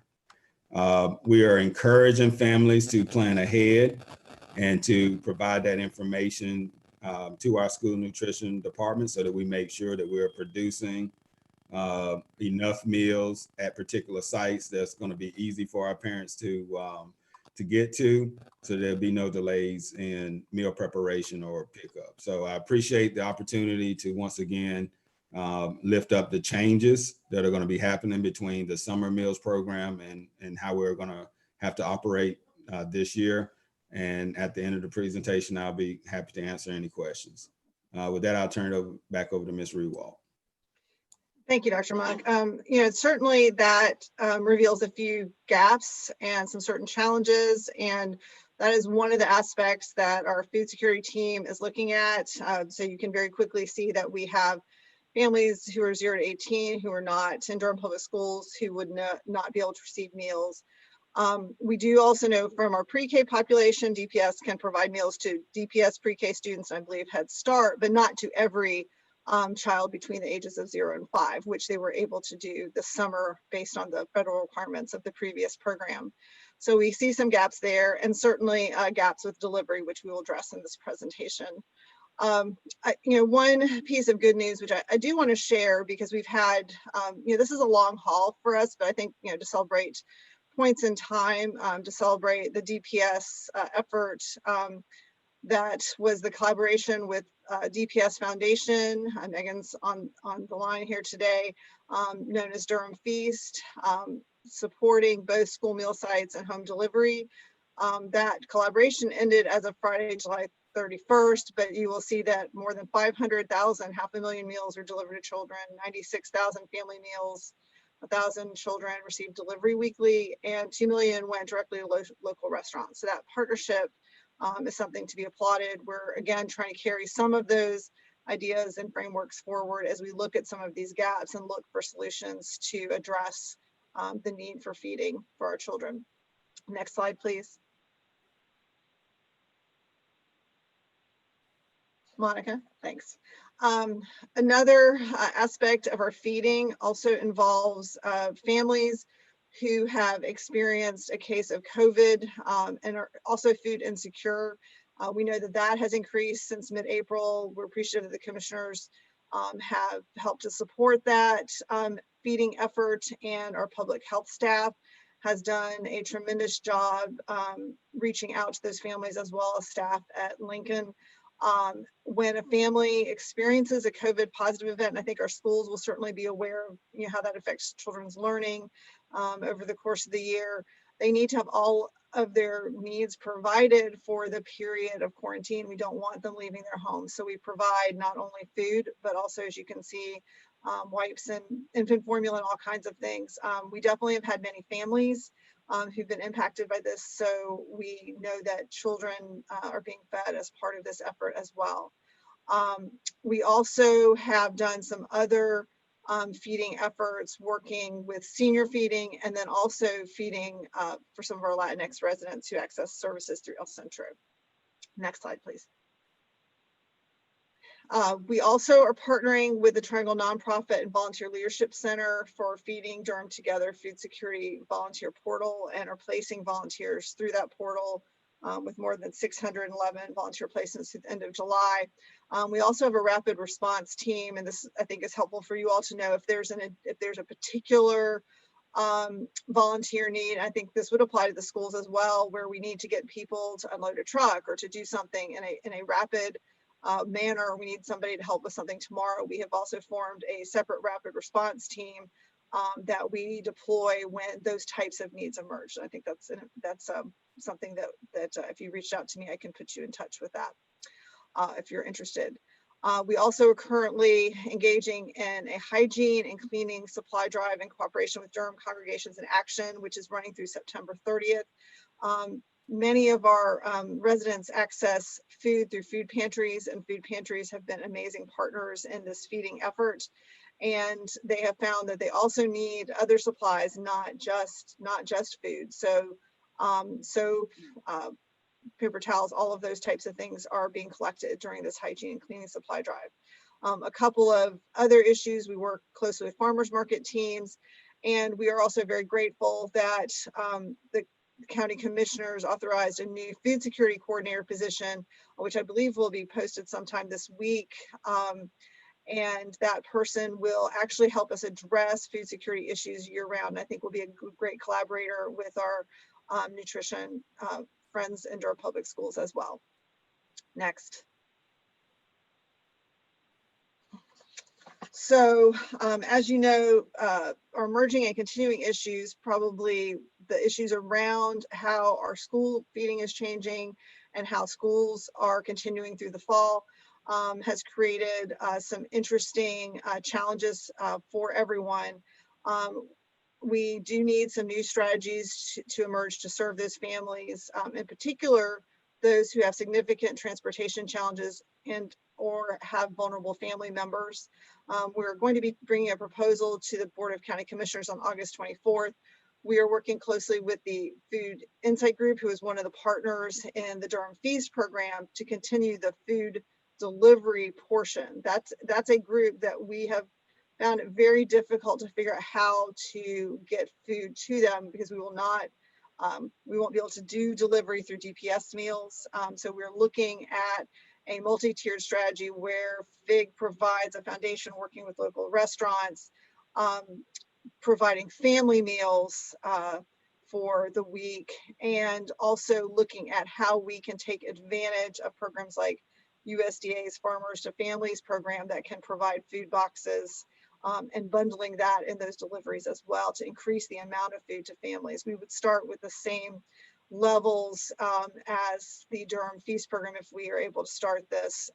It's a very difficult and particular group of our families who are experiencing particular challenges. You know, I've shared a couple of examples that our public health colleagues have shared when you have an elderly grandparent who's raising a grandchild who receives Meals on Wheels, and she is feeding her grandchild from those same meals. And we know that that is not adequate nutrition for the family or for a child to learn and engage in virtual learning. So we really want to target those families most in need. So part of that process will involve a referral process. So as opposed to families just signing up, we would actually work with social workers and DSS and public health at Lincoln, and we're looking at how to collaborate directly with our public schools, social workers and counselors to identify the families who really truly have a very difficult time accessing food at the regular food sites. So that's a special group of people that we're going to work on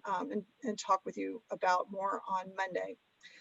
We certainly have on the other end of the spectrum been looking at our senior feeding efforts. COVID positive will also be continuing, and our Latinx feeding efforts, which certainly intersects with our school population as well. We're going to continue to support farms and farmers markets, and one of the efforts certainly in providing restaurant delivery through the proposal that we'll bring to you on Monday would be another effort to connect farmers and restaurants with feeding efforts and improve the economic health of our community. We also are taking a look at the financial needs and resources of our smaller food pantries and sites. We have tens of food pantries who have just done the lion's share of general feeding opportunities for our general population of residents, including many of our children. And we're also looking at how we can support those in an ongoing way. One of our strategies certainly that we've used with our Durham Public Schools feeding sites is to share information with families about their local options for other feeding opportunities, such as our food pantries. So we will probably be also looking at that as families are finding opportunities to get food for their family through Durham Public Schools, also finding ways to share with them information about other resources where they can access food resources. And I believe the next slide is our questions and answer slide. That this is a picture, I think, commissioners, you've seen this one. This is a community feeding site. This is familiar, probably also Durham Public Schools, a line of cars, volunteers and staff helping provide food to people. So that is that's something we see often now in Durham. So we'd be happy to answer any questions that you may have. Thank you. Thank you so much, Donna. And I think another great example of people adapting, stepping up, working together. I mean, the Durham Feast effort this summer was just unbelievable. And then just volunteers with the Triangle Nonprofit Center, End Hunger Durham, Meals on Wheels, Durham Congregations and Actions. I mean, it's been amazing. And I think also just another way that this crisis is accelerating positive change in our community and helping us move towards the infrastructure we need to have a stronger food system. And thank you, Donna, to you and all your staff and everybody who you've been leading this, as well as being head of cooperative extension. And so we look forward to our new food coordinator position taking over this job from you.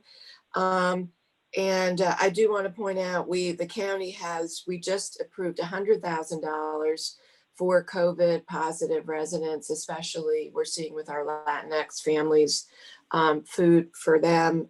And we also have previously approved money for Meals on Wheels and End Hunger Durham for our seniors. So we know we've got to keep focusing on our vulnerable residents. And I do want to mention our DSS staff, who also have been dealing with SNAP applications that have increased over 40%.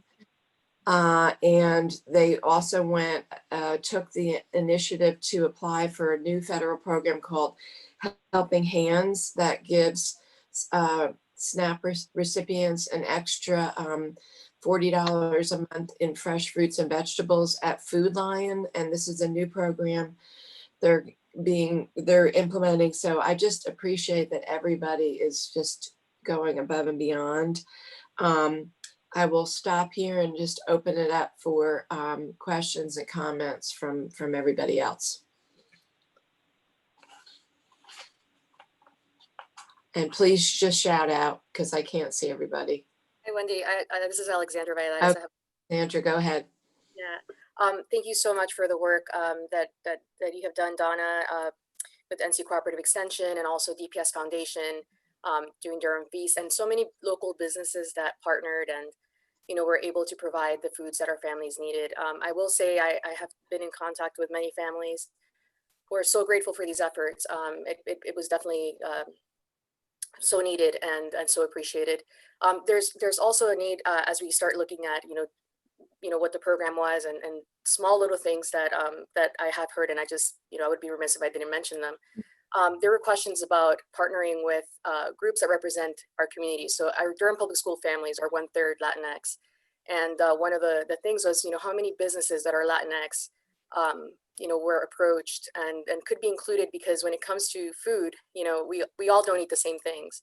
And, while, for example, something as simple as oatmeal is something that many cultures eat, there's a certain way, like, for example, some of the oatmeals had raisins in them. And it's a whole different thing. It's like, if you hadn't, it's how you eat your grits, how you eat your oatmeal. It was like something as simple as that. Like if there was feedback from somebody who was in touch with communities and saying, if you want to do something that is general, let's make sure that we make it as simple and as standard, and maybe leave the raisins out, and that would have been just something that could take into account the diversity of cultures that we have in our community. But it goes also to, as we continue to partner, there are so many different grassroots and so many different organizations that have also stepped up and have addressed needs. Like, for example, the food bank will have a generic box, but there are specific staples, like there are not grassroots organizations that were like, that's great, and let's continue to, support families in that way. But something as simple as like rice and beans, that families could cook and could appreciate. I mean, it's the small little ways that we include as many efforts, and have conversations that are between institutions and also grassroots. So I just wanted to check with you if there's any appetite for being a little more inclusive in terms of including some directly led efforts that represent the communities that are being served as well. Yeah, that's a great question. We've actually had a lot of conversation about this topic. I do know certainly with the Feast program, they worked with some minority women-owned businesses, same thing with End Hunger Durham. And with the proposal we're bringing to the commissioners for the delivery meals, we've asked that 50% or more of the restaurants be minority or women-owned businesses. I certainly will ask about whether any of those businesses are Latinx. I will say it's an interesting business development opportunity as well, because some of the things that keep some businesses from participating are things like the amount of refrigeration space that they have. Because there's a lot of food safety when we talk about restaurants delivering large numbers of meals in short periods of time, which is not their typical work. They often have to have certain kinds of refrigeration space, temperature control, and we did encounter, some food safety issues along the way with these processes. So that's something we're looking at, particularly with this next delivery phase, very carefully. One of the interesting things for us working with the foundation, and also now starting to work with the Food Insight Group on this new proposal, is the ability to dig a little bit more deeply into what the families are asking for. We know sometimes that our Latinx families actually prefer ingredients on certain things. They like rice and beans. So we're also looking at how to provide more of those shelf stable items. So there's a lot of conversation about that, and certainly about making sure that the families that are receiving meals are receiving meals that they can and will eat. I think there's been great efforts to address dietary needs, but you are correct in that it's important to look at the simplicity sometimes of the meal, how you can customize a meal. So we definitely are exploring those issues, and that's actually part of our interest in this next phase, is seeing if we can figure that out a little bit better. It's really hard to make everyone happy. It's really hard to meet everyone's needs in this space, but we think we can do a little better with that. Yes, I hope that's helpful. I'd be happy to have more conversation about that, because we are definitely talking about this topic. Well, thank you, Donna. And I would ask, actually, I don't know if you guys have connected yet, but Alexandra, it would be great And I'm happy to make the connection if you don't have each other's We emails. know each other pretty Oh, well. okay. I was a PAL parent, so the whole parents as leaders. Yeah. Where I am, I'm like, I went through all the whole ladder. So if anybody wants to question, like, where has Alexandra's journey? Like, Alexandra's journey started with, the schools and the teachers and going through PFAS, parents, families, advocacy. So yeah, we go back. Go back. Yeah. So she started that journey with cooperative extension. So that's pretty cool. Yeah. Okay, well, great. Because Alexandra, if you could connect folks to Donna to be part of the food roundtable, the food group that meets, and also related to the vendors that you've been working with as well, because Donna and her staff have, like, they supported the Black Farmers Market, and they can help support some of the vendors too. Sorry, Wendy, just say really quickly that La Semilla has been delivering food, and actually you mentioned helping hands. And so there's a partnership like yesterday. Actually, no, this is today right now, actually. La Semilla is at McDougall Terrace. Yeah. And we figured out a way to serve McDougall Terrace and also Latinx families that come in through the drive-thru. And Rocky Top Catering is giving like meals right now. So at this moment, I'm actually not there because I'm here at the Zoom call, but they're delivering meals, prepared meals, and also the boxes that have fresh produce and veggies. So Donna, let's connect with La Semilla. Let's connect with some of these efforts that have been ongoing since COVID. Okay, great. Please share. Thank you. Javonia? Yes, I've got a question for Donna as we're talking about vendors and who's at the table. Good to see you, Donna. Good to see you. As we think about community rooted organizations, I am curious to know if Communities in Partnership is also at the table. Mm-hmm. Yeah, they now they may not be in all of our task force meetings, but they receive. So the task force meets on Wednesdays, and it is open. And so we have an opportunity for folks to come together, but we share a lot of resources and opportunities during that time. So everyone who participates in those meetings also gets that information afterwards. And we know some of our feeding partners can be really busy. So we hear from them in between times as well. And I know certainly Communities in Partnership has recently launched the East Durham Farmers Market Initiative. And so we're looking also to connect with them around that to see how we can be supportive. I think that's going well so far. And one other one, Urban Community Farms.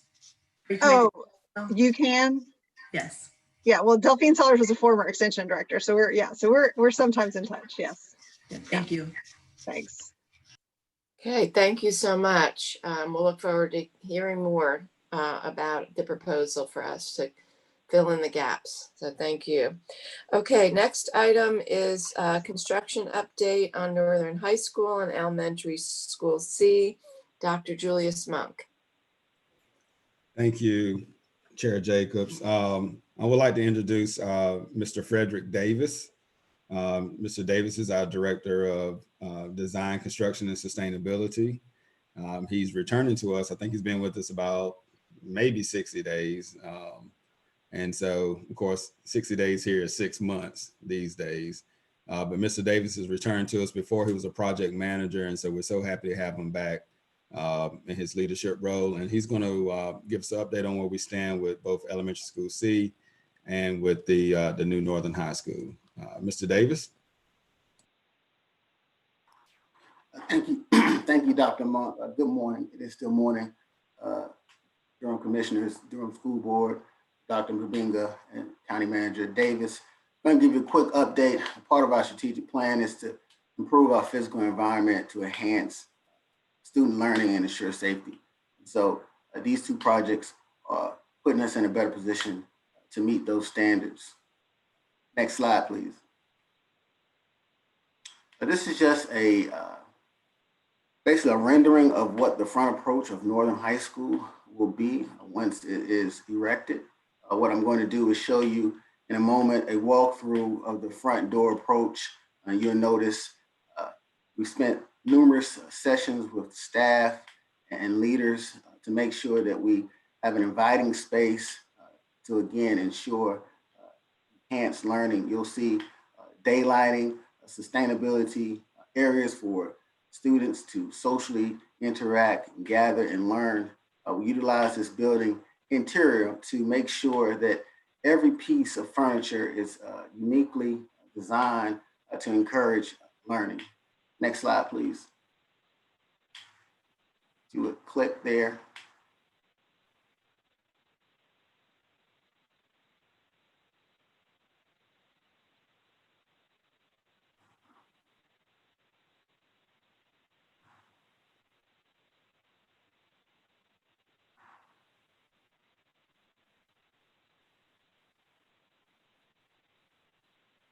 Play. So again, this is the front approach. You have your administrative wing to your left. As you enter the main spine of the building that separates the learning environments, the core classrooms to our CTE. To your left, you have a cafe. Northern is well known for its culinary arts, and so we wanted to take advantage of that curriculum and really enhance that. So you see a cafe for those products that the students will make, as well as using entrepreneurship and business curriculum to sell those goods. As you move through this main spine, you see an open concept of our cafeteria. You'll notice the tremendous amount of open views and daylighting to really enhance the space and to limit our energy usage with electricity. To your left, as you enter this main open space, you'll see our state-of-the-art auditorium where we have fitted it with state-of-the-art seating for over 800 students and parents. We have catwalk and other state-of-the-art items in that auditorium. As you walk up to this 3-level complex or campus, you'll notice that we have a teaching wall. We have a stair that just doesn't necessarily migrate you up to the other areas, but utilize it for teaching. Again, we want to utilize these spaces as we have come to a one-to-one. We take advantage of these spaces for pull-out spaces, special nodes for students and teachers to continue to interact. So we're very excited. I'm very excited about the potential of this space. You can see the uses of colors and of signage to draw your attention. We want this to really be a place for learning and excitement. So we're happy for that. Next slide, please.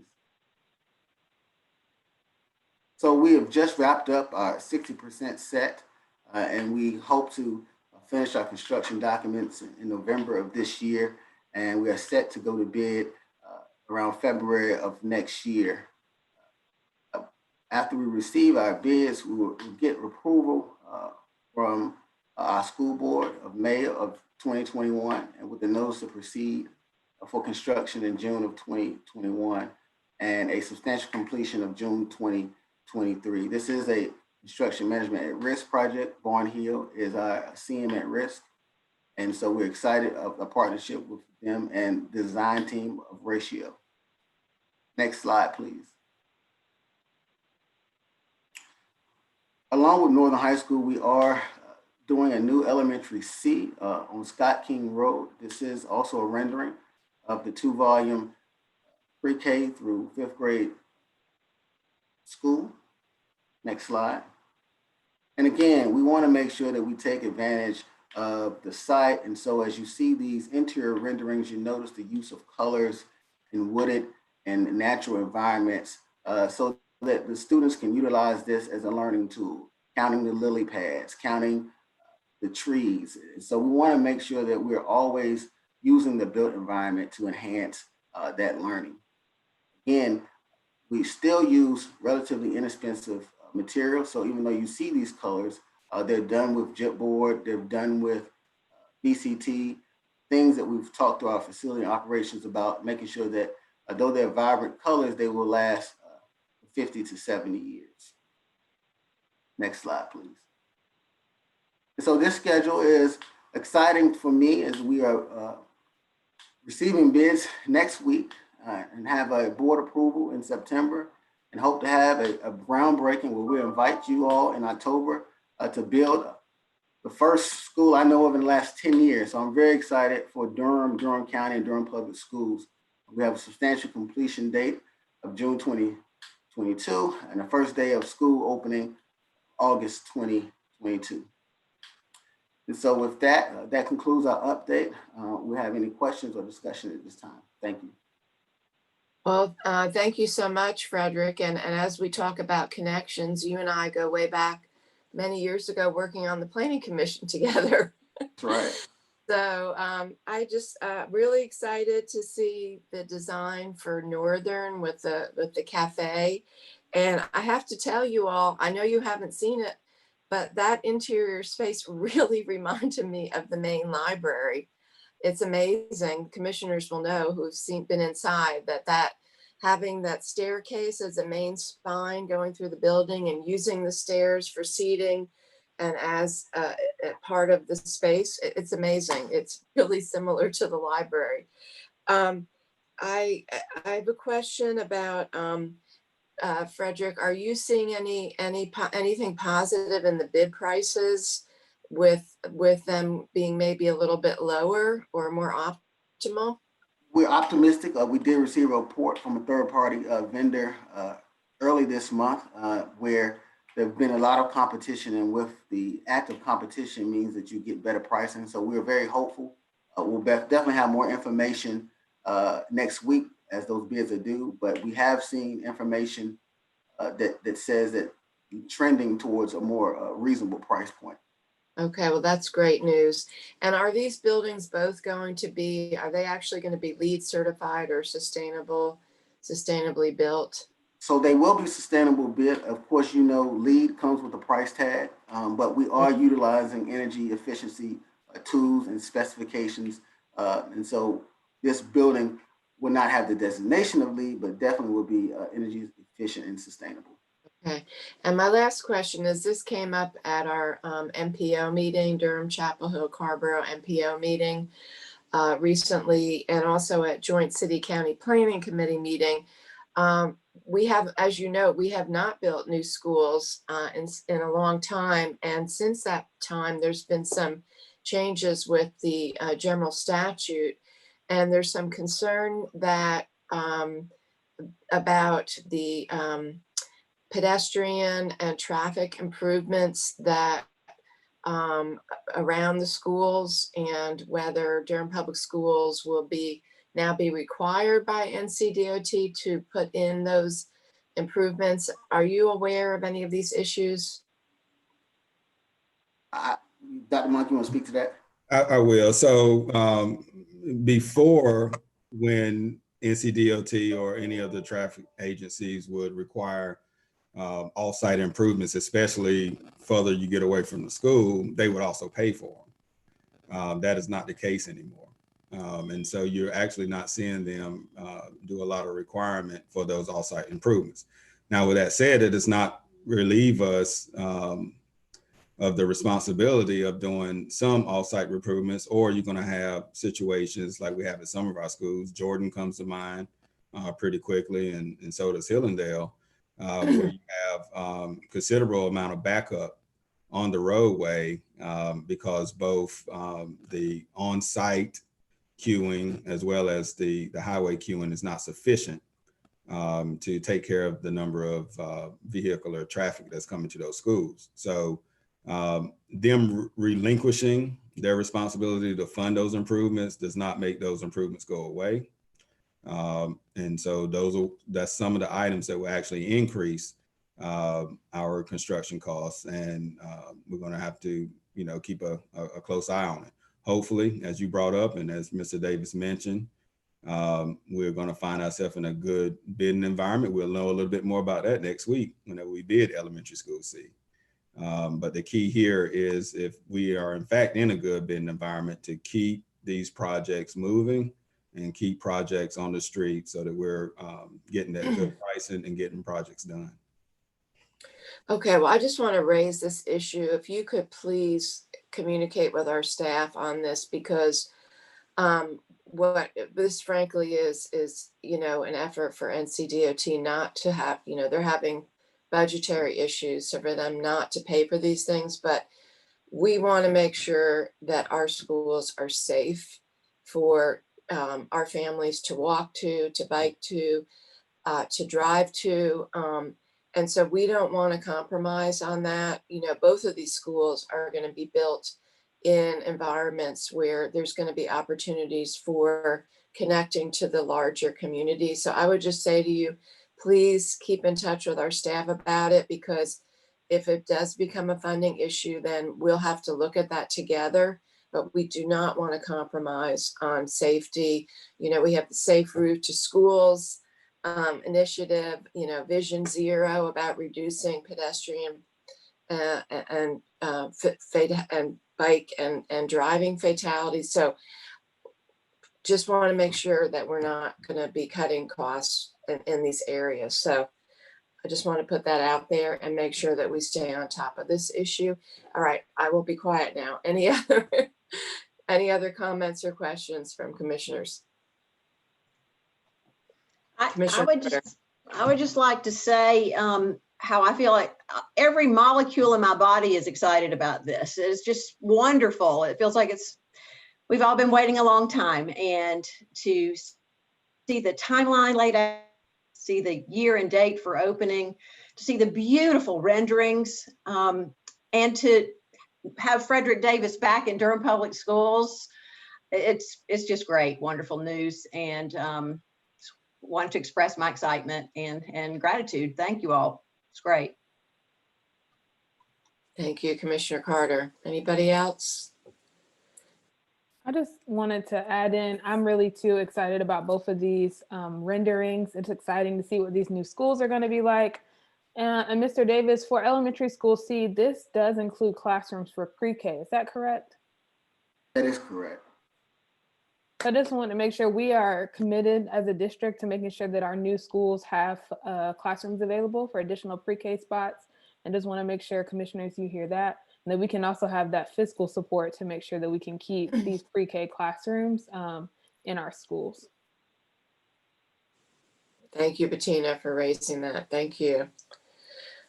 All right, fantastic, very exciting. And next update is DPS budget update. This one might not be as positive. Good morning, Board of County Commissioners and staff, and Durham Public School Board of Education and staff. And Paul, I'm sorry, I did not properly introduce you. Paul Lusser, DPS Chief Financial Officer, and Alex Modesto, DPS Director of Budget Development and Data Analysis. My apologies. No problem. We're bringing this budget update to you. As you see, it says Budget Development Update, and that's for a reason, because things continue to change in our world. We continue to find out that there'll be funding coming to us through the governor's office down the road. Some decisions have to be made by the Board of Education in the next month or so. But with all that said, we don't know what the final outcome of this budget year will look like. We do know that the General Assembly will be coming back into session in September. And with that, we don't know what type of adjustments they're going to make, if they make any, to education budget, which is critical for us to be able to forge forward for the year. But with the CARES Act money, the 16 million we're already to get this year, many of those dollars are already committed for specific purposes, as you'll see down the road in the presentation. And of course, the money for the CARES Act, the $11 million we're receiving is primarily targeted towards the one-to-one initiative and getting those laptops out to the students, as well as paying for the services for support of the hotspots. The state has given us money for the purchase of the hotspots, but not for the services of the hotspots. So it makes it kind of how these pots of monies were developed. We hope to get some clarification down the road that we can use it for other purposes, but at this time, it's a lot of restrictive uses for these pots of money. So without further ado, I'll turn it over to Alex Modesto, who will give you the overall of the budget update for.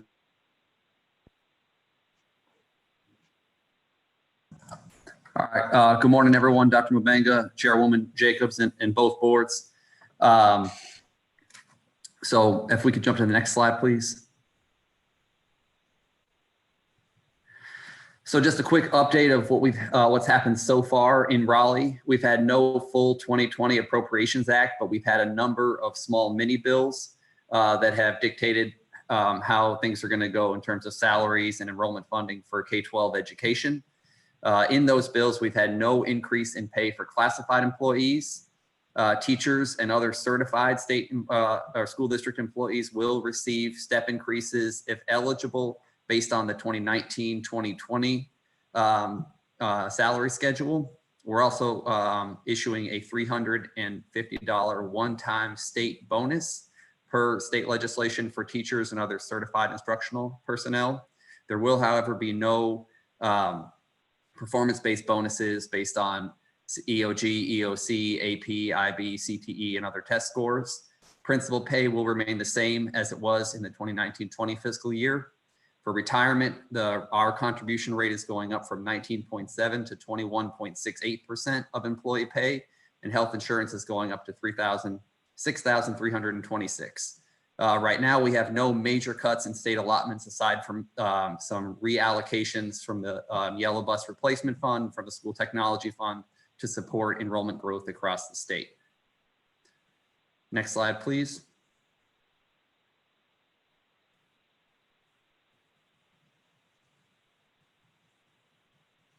So some additional funding that we've received specifically from the federal government for response to COVID-19 for the 2020-21 academic year. As Paul mentioned, first, we have the $11.886 million in CARES Act funding. Of that, 7.2 is already encumbered for student devices, and approximately $2 million additionally is going to be needed for the internet connectivity for the hotspot devices. So the majority of that money is already tied up in providing devices and connectivity to students. And then we've also received another category of funding that's administered through the state, but ultimately the source is federal, and that's coronavirus relief funds. These are PRCs 121 through 132, and I'll just run through those kind of briefly. 121, this is called Jumpstart, has been used for summer learning. We had some summer learning camps for students, primarily targeted at the early grades for reading, as was prior done with Read to Achieve funds. Those were eliminated last year and reallocated. We have some contracted mental health support services to support Dr. Maddox Perry and her team with providing additional guidance, nursing, and psychology services for students. A small amount for non-digital resources, either for printing for students who do not have access to the internet, and potentially also for some of our pre-K students as well, where manipulatives or print materials are more developmentally appropriate than digital 100% of the time. We had $780,000 for student computers and devices, and we'll use that money in addition to the CARES Act funds. The first $780,000 of the device costs will be charged to this pot of money. For school nutrition, we have $809,000 remaining from a total of about $1.8 million that started last year for emergency feeding in response to COVID-19, which we are allowed to use for the emergency summer feeding that's going on now through August 31st.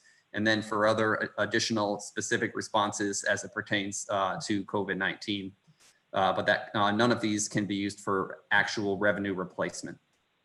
For personnel, computers, and devices, we have $104,000, which can help us to give additional devices to our instructional assistants and other staff members who need that device to be able to assist in the overall school-based instruction on Canvas right now. For mobile, we also have money for mobile Wi-Fi for school buses. And speaking with Mr. Osur and Mr. Monk, I guess from other school districts, that the mobile Wi-Fi for school buses has not really been a viable solution in a lot of cases. So it's not really clear if that's the path that DPS is going down based on the experience of other districts. We do have, however, $194,000 for home and community Wi-Fi. Unfortunately, the way the statute is currently written, that can only be used for the actual hardware purchasing the hotspot device, which is only about $1 per hotspot. So I think we have a plan now for $9,500. So as the statute is written, we can only use $9,500 out of the $194,000 unless they change that to say that we can also use it for the actual subscription service, which is where the lion's share of the cost actually lies. For our learning management system, Canvas, we received $115,000, which is a little more than half of the cost of the additional licenses we'd have to have so that every student now has a Canvas license. So that was a good boost. And then for additional EC services in response to the COVID-19 pandemic, we have $346,000, which compared to more than $50 million that's required in state, local, and federal funds combined for EC services, it's relatively small, but every dollar counts right now. So this is just a summary of all of the additional COVID-19 funds. One other important point is that the CARES Act money is to be expended through September of 2021. However, the coronavirus relief funds, PRZs 121 through 132, must be expended by December 30th of this calendar year, 2020. Next slide, please. So quick update that we provided to our board in our last board work session was just about our enterprise funds. That's child nutrition and our before and after school care programs. This is really looking at the impact from March through the end of the 2019-20 academic year and what that meant to our balance sheet. So for child nutrition, from our closure in March through the end of the 2019-20 fiscal year, we had a $2.8 million reduction in revenue as we weren't getting the meal receipts. And with the Food Insight Group, the revenue that we were getting for the actual food was going to Food Insight Group rather than going to DPS to help support our salary and operational costs. So to fill that $2.8 million hole, we used all of this state funding we received last year for a response to COVID-19, $857,000. And the bulk of that was created by cutting out the funding for Read to Achieve that I mentioned a bit earlier. But we used all of that money. We also backed out the plan $948,000 in indirect costs that we normally charge based on standard formulas to child nutrition to help support the overall operations. And we used, we allocated $1 million out of a $1.8 million available child nutrition fund balance. So we really burned a lot of matches just in filling that hole from March through June. So due to that reduction in the fund balance and cash flow requirements and further uncertainty about 2020-21 revenues, that puts us in a place where we cannot charge indirect costs for fiscal year 2021 to child nutrition, which obviously impacts our budget for this current fiscal and academic year. Community education is a smaller program in terms of overall annual revenue and expenditures, but it still had a large impact. The closure and the not having any tuition to support the salary and benefits of all of our community ed workers led to a $700,000 reduction in revenue. And so that was absorbed through fund balance, which we were able to do for 3 months. But in both cases, in terms of the annual payroll costs, we are not in a position to support the revenue for both of those programs over 12 months. Next slide, please. And I'm very sorry, my better half is probably, sounds like she's also presenting to another board. We live in a relatively cramped quarters, is COVID-19, I guess. But a local budget update. So we asked for $18.9 million in the original update to the board in March for anticipated salary and benefit cost increases, increasing staff needs for EC students, students with disabilities, English learners, school counselors. We had the $15 per hour minimum wage request, additional annual capital outlays for routine building maintenance, an additional charter school pass-through where we have to contribute over 18% of all the dollars we receive from the county to our charter schools. And of that 18.9, the county manager's proposed budget had $3.24 million in additional operating funds, as well as $2 million in additional annual capital outlays. When we received that, we sent the county a revised, or you could say prioritized list of the 2020-21 fiscal obligations that we knew we were going to incur without any program expansion. Next slide, please. So for that local prioritized list of $6.04 million, we were looking at sustaining local funds for classified salary increases in 2019-20. It's worth pointing out again that in 2019-20, the General Assembly did not appropriate any additional funds for classified employees for pay raises. They did so for state employees, but not for school district classified employees. So we needed sustaining funds for that. We also used $1.75 million of our fund balance for ongoing operations. So we requested $750,000 for reduced fund balance reliance to support enrollment growth, as well as $1 million so we will not use fund balance to support our EC requirements. We also have additional EC staff, both in pre-K and grades K through 12, based on student needs. There is a $750,000 request there. We anticipate at least a 50% reduction in local fines and forfeitures just based on the initial data we've been seeing in March, April, May, and June. So that's $700,000 there. Our health insurance, fortunately, that only is going up now about $100,000 as opposed to $300,000 or $400,000 is what we were looking at before based on initial projections. However, $1.3 million is the cost, the larger cost we'll have to absorb for the retirement rate going from 19.7 to 21.68%. And then our annual utility cost increases based on rate changes, and building usage is still around $450,000. The utilities actually might go down some, but we've already seen our other insurance quotes for 2020-21, and that's coming in at least $150,000 over the prior year. So even a small increase in the utility rate will push us up to that $450,000. So that was an estimate of our DPS obligations, plus money we would have to give to the charter schools in order to receive that $5.8 million puts us at the $6.04 million. So if you compare that to the county manager's recommended budget, which was passed on June 8th by the Board of County Commissioners, that left us with about a $2.8 million gap between our expected requirements for fiscal year 2020-21 versus the additional appropriations. Next slide, please. So now we're looking at kind of where do we go from here? So filling that $2.8 million gap is likely going to come from fund balance if we're maintaining our current service levels. But one really important point to point out in terms of the local impact is that we did get an additional $1.9 million above and beyond the 3.24 that the county manager recommended on June 8th, that you all voted to appropriate an additional $1.9 million in a 2-year phase in to increase the DPS minimum wage to $15 per hour.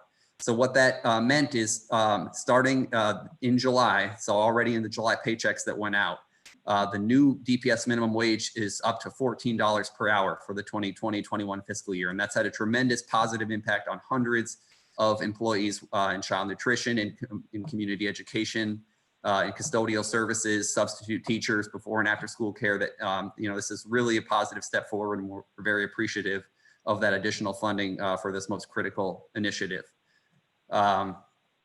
So other than employees who are making less than $14 per hour and some offsets to adjust for basically compression in our salary schedules, no other employees received pay increases. No other classified employees received pay increases because we did not get any money from the state or locally for raises other than the living wage adjustments. So I just wanted to make that point clear. There is a bit of a state impact from some of the legislative action. So the step increases that were passed by a mini bill would cost us about $800,000 to implement locally, which we really don't have any choice. We have to follow those schedules. So there's a cost of about $800,000 for locally funded teachers to fund their step increase. And then for the $350 bonus for teachers and other certified staff, there's a cost of about $200,000 to pay that bonus to our locally funded teachers. So that has a state impact of about an additional $1 million on top of the $2.8 million that we were looking at previously. Next slide, please.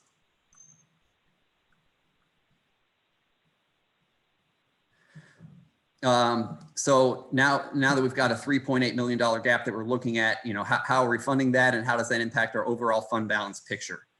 So to the greatest extent possible, last year we were saving funds in anticipation of lower revenues from the state, from the county, which would invariably lead to lower appropriations. So we're looking at the savings that we were able to realize through reducing non-salary expenditures other than critical responses to COVID-19, as well as freezes on any non-essential hires. We're looking at hopefully increasing our unassigned fund balance for the close of as of June 30th, 2020 from $8.3 million to approximately $11 million. This is a preliminary figure. It's still being finalized as we're waiting on some of our receivables and closing all of that out as we work on our 13th period to close out our books.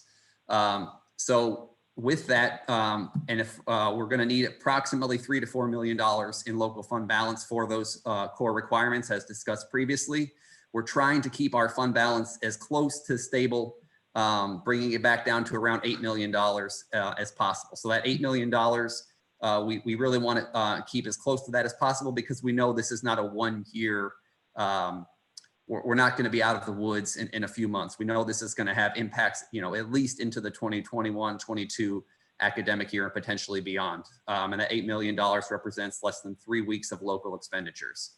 So right now we're in a good position to utilize funds that we saved from the prior fiscal year to cover this approximately $3.8 million gap that we're looking at for the 2021 school year. And obviously things will change as we learn more from the state, as we see how the reopening plan goes. If we transition from Plan C to Plan B, there's going to be obvious implications, but it's a very fluid environment. This is what we know as of right now. And next slide, please. So budget risk, obviously in this very fluid environment, the prime one, the two most important numbers for us from a finance perspective are our fund balance and our student enrollment. So uncertainty in that student enrollment. We've got a new online platform where enrollment opened on July 15th. Parents are brand new to this, and they're doing it in the context of the overall pandemic. So that's critical. And there's been some conversation from the state about holding districts harmless for any enrollment loss, but there, that hasn't. There's no real legislation about that. So for us, that's still a risk factor. So lack of support for major revenue shortfalls in our enterprise programs, that's really critical, that if we're not receiving revenue for community ed and child nutrition, there's not money to support the payroll for those programs. So that's what we're working with Jim Keaton and folks on the adjusted feeding at the 19 sites, and keeping that within budget is critical. And we're looking at some other avenues in addition to the school sites for community ed. Another critical one that's really becoming more clear to us is the new expanded federal leave under the Families First Coronavirus Relief Act, FFCRA. Right now, there's no reimbursement mechanism for school districts. Private employers who grant this extended federal leave have a tax credit, but school districts are obligated, of course, to grant the same leave without any reimbursement mechanism. So there's additional costs associated there when we have employees out on an extended leave who require a substitute or a replacement, and we're paying 2/3 of their salary in addition to the salary of someone to fulfill that role. And also obviously if we transition from Plan C to Plan B, there's additional costs associated with school opening, from transportation, custodial, operational, and logistical requirements on top of PPE and staffing needs. We're very appreciative of the assurances of PPE reimbursements through FEMA that we'll be coordinating with you all. And that work will obviously require additional coordination, fiscal and otherwise. We're still, waiting to see what happens in September and beyond, but there's a possibility of adverse state legislative impact. And then obviously further declines in other local revenue sources, such as fines and forfeitures. We have a handful of other revenue sources that could diminish further. And that obviously has an impact on our overall funding availability. But that's just a quick run through of some of the budget risk that we're facing. And with that, I will turn it back over to Paul and Dr. Mbenga for questions, comments, et cetera.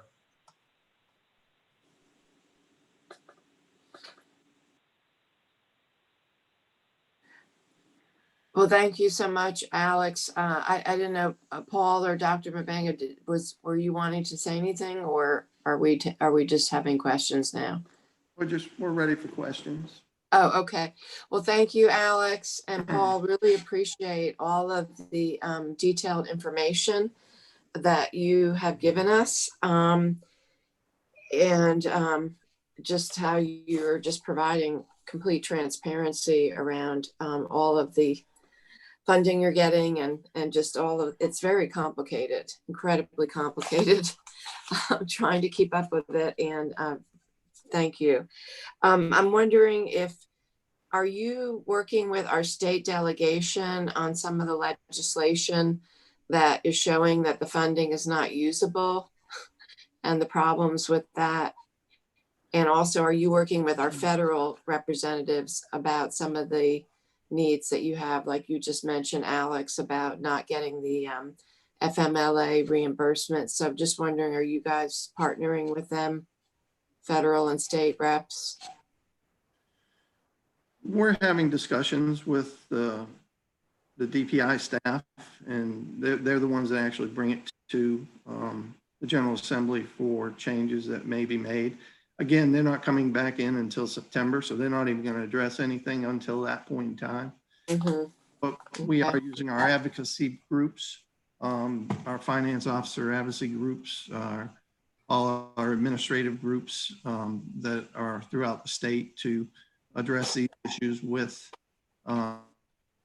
different legislative bodies to ensure that we're trying to get the best bang for our buck and have them understand the needs that school districts have in North Carolina, which are different from every other state probably because of the different funding mechanisms. But it's something that we continue to push on. You know, there are a lot of concerns in regards to enrollment, trying to get the General Assembly to maintain the enrollment funding that they provided us this year at the level that it is. And if we do have loss of enrollment, not to reduce our funding, because everything's in an uncertain state right now. And we want to continue to have those discussions as the General Assembly comes back into session. Okay, well, thank you. If our board can help by making us aware of some of these legislative issues on the state or the federal level, please let us know in terms of us passing resolutions or writing letters or having conversations, any way that we can help advocate. And I do want to note, though, that our total funding for schools was $5.14 million when you added in the DPS, the additional funding for Durham Public School classified staff. And I'm glad that you all have been managing your funding so well that you are able to cover at least this portion out of your fund balance. So, you know, so glad to hear it at this point, and hopefully things will stay at that rate, but I understand we'll have ongoing conversations. Any other comments or questions? Commissioner Howerton. My question, I'm not sure it's to be answered with the update that you talked about around pre-K, but just for some clarification around the 300 families, $56,000 for 9, relinquishing the $56,000 for 9 weeks around pre-K. Can you share a little bit of light around that issue? That's a wait list for families. Is that what I'm understanding? Be more than happy to answer that question. Where we are losing about $56,000 in revenue in this first 9 weeks is to alleviate the cost to those pre-K students that parents would be paying, because they may have to look for other options for their childcare in those first 9 weeks. So that's the reason why our board actually took action on that at the last board meeting last week, to ensure that parents wouldn't be paying us for expenses, and also possibly other childcare for expenses. So is that all the schools, or is that particular areas that will not have to pay? Yeah, we have two Montessori schools that are part of the program where revenue is generated, and also at the Whitted School. Those are the three locations that we charge these revenue fees for. So you're saying you don't charge it for all the Montessori schools, just in particular areas? Those are all of the There's two Montessori Montessori schools that we have, and then the Whitted School.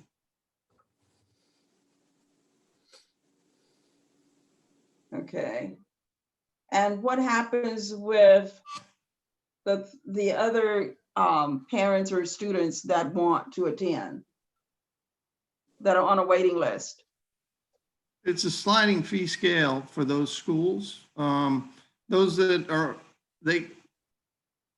it's about, I mean, if they're on the waiting list, we can't allow them into that school because of course there's only limits, certain limits to the number of students that can enroll. But we have slots available for a number of slots available, people able to be part of the programs that they want to be, even if they're outside of the school zone. Okay, so Dr. Hardy has her hand raised. Maybe I can get with you and get more clarification on that, because it's a little confusing. Dr. Hardy's trying to answer your commissioner. I may not be asking the question right, just to get some clarification around it. Well, it sounds like we've jumped into what was going to be the next issue. So why don't we just move forward with it? I just asked a quick question. Yeah, I just want to get, I think what Commissioner Howerton is getting at is to get an update on the status of our pre-K programs, for instance, at Whitted. And so I don't know, Dr. Hardy, why don't we let you jump in and then we'll go to you, Commissioner Commissioner Reckow. Thank you, Chairwoman Jacobs. We, based on, I think, conversation from our board chairs, we did put together just a few slides that I think could address Commissioner Howerton's question, just in terms of the number of seats that we currently have, the seats that are accepted at those particular sites. We did share this morning with the board clerk. So when you are ready, based on amending the agenda, we're happy to go through those few slides and to take any questions that our Board of Education members or our Board of Commissioners may have. Well, why don't we just move quickly into that? And we've got folks from— one quick question. Yeah, Commissioner Reckow, go ahead. I'm just curious, is there any sense yet on charter school enrollment and whether it will be in line with the projections at the end of last year or be different? Any sense on that?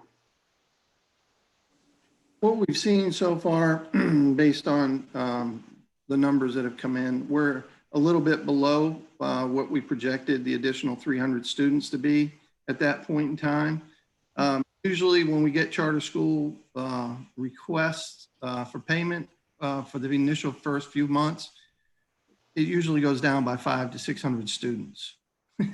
But here it's more in line with about 150 above at this point. But we'll continue to get some adjustments to that through the first month. But we're hoping it's going to be lower. So lower than what you projected for, so that could help your budget a little bit. That will be a significant asset to the budget if that does come to fruition, yes. Okay, thanks.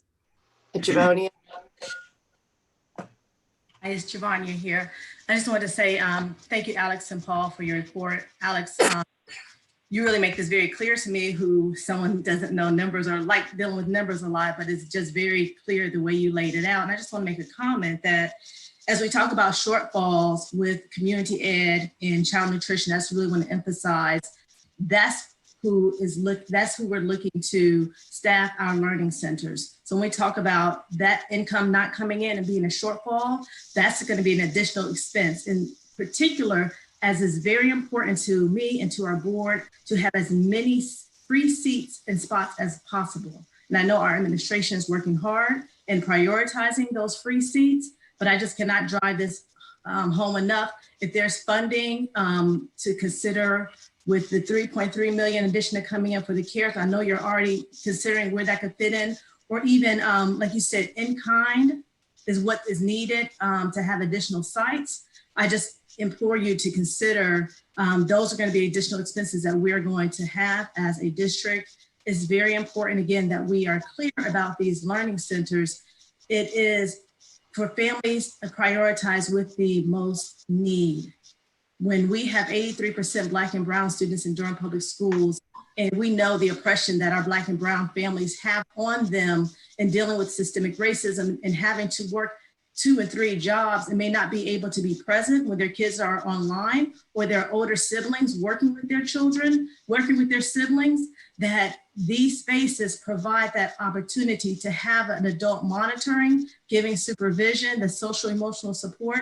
So again, I appreciate all the support the county commissioners have shared about these learning centers and ways that you can support that, but just know that it's going to cost more. We are already dipping into our fund balance, and I know you're considering that. So I just want to, again, before we move on to pre-K, I want to just make sure I uplift and highlight, you know, that need and the families need, and even our teachers. Our teachers have children at home as well, and will need to be teaching and coming into sites to teach remotely.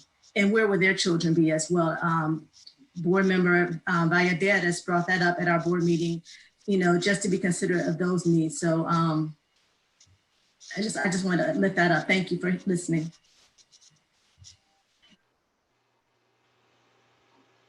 Thank you, Javonia. So we'll jump to. I have one question, Wendy. Oh, sure, go ahead. I'm still on the budget. Go ahead. Alex and Paul, what is about a month's expenses for the district? I know you all talk about in that fund balance wanting to keep about a month of expenses in there. Can you highlight what that number is? Yeah, it's just about $13 million right now, just, well, 12 and a half. I'll round up to 13. And so right now we are below kind of what that is. I'm just going to say yes. Right. So I think we're in a very interesting place and we're still waiting for more information to come from the state. And we know that we have needs that we are dipping into our fund balance to meet. And so I think in the past, the commissioners, you all have talked, you've expressed your commitment to us in public schools. I think this is a year where we might need to come back and say, we need some additional funding throughout the year as we're navigating all these challenging situations and expenses that may come up. Also recognize that revenues for your county is lower. And so you also have a lot of other programs that you need to fund, but I think we really want to, as a district, try to make sure we serve our students best and then also our staff best and make sure we can keep folks employed also through this pandemic. Thank you, Bettina. So we're going to jump. I just want to be. Question. Okay. Quick question is, I know that you mentioned having the staff come back and possibly the next meeting on the 24th or September 1st. Will we be able to get an update by then? Is that typically how it works? So we'll have our meeting on the 24th, and whatever information we get at that meeting or decisions that are made, absolutely, we'll make sure that staff shares that with your staff. Absolutely, as we go through. As you know, this is very time sensitive as we all respond to this crisis. So yeah, absolutely, we'll stay in good communication. Chair Jacobs, did you see the email from Mayor Schul on the same topic of CARES funding? They said they were watching this discussion and that they hope to have this on their agenda on their meeting for Thursday, I believe. Okay, thank you. And then could think about using local city CARES funding as well. Okay, fantastic. All right, so again, it's 11:51. At least I'm hoping to end this meeting by noon so that we'll only be an hour over the time. So Dr. Hardy, if you want to kick off the quick pre-K update, and then we've got some folks on our end too who can give a report. Thank you so much. We will go through this as super fast as possible to allow you to meet the timeline that you just mentioned. So good afternoon, or almost afternoon. We wanted to provide an update regarding pre-K services. As previously mentioned, our board did waive our pre-K fees while we are in remote learning. As you know, pre-K is something that is important to Durham Public Schools and our Durham community at large. We have also added pre-K addendum strategies to our strategic plan that were adopted on January 2020. Dr. Debbie Pittman, Assistant Superintendent for Specialized Services, and Ms. Suzanne Cotterman, Director of the Office of Early Education are here. I'm going to turn it over to Dr. Pittman to take us through these slides, and then we'll be more than happy to answer any questions. Dr. Pittman.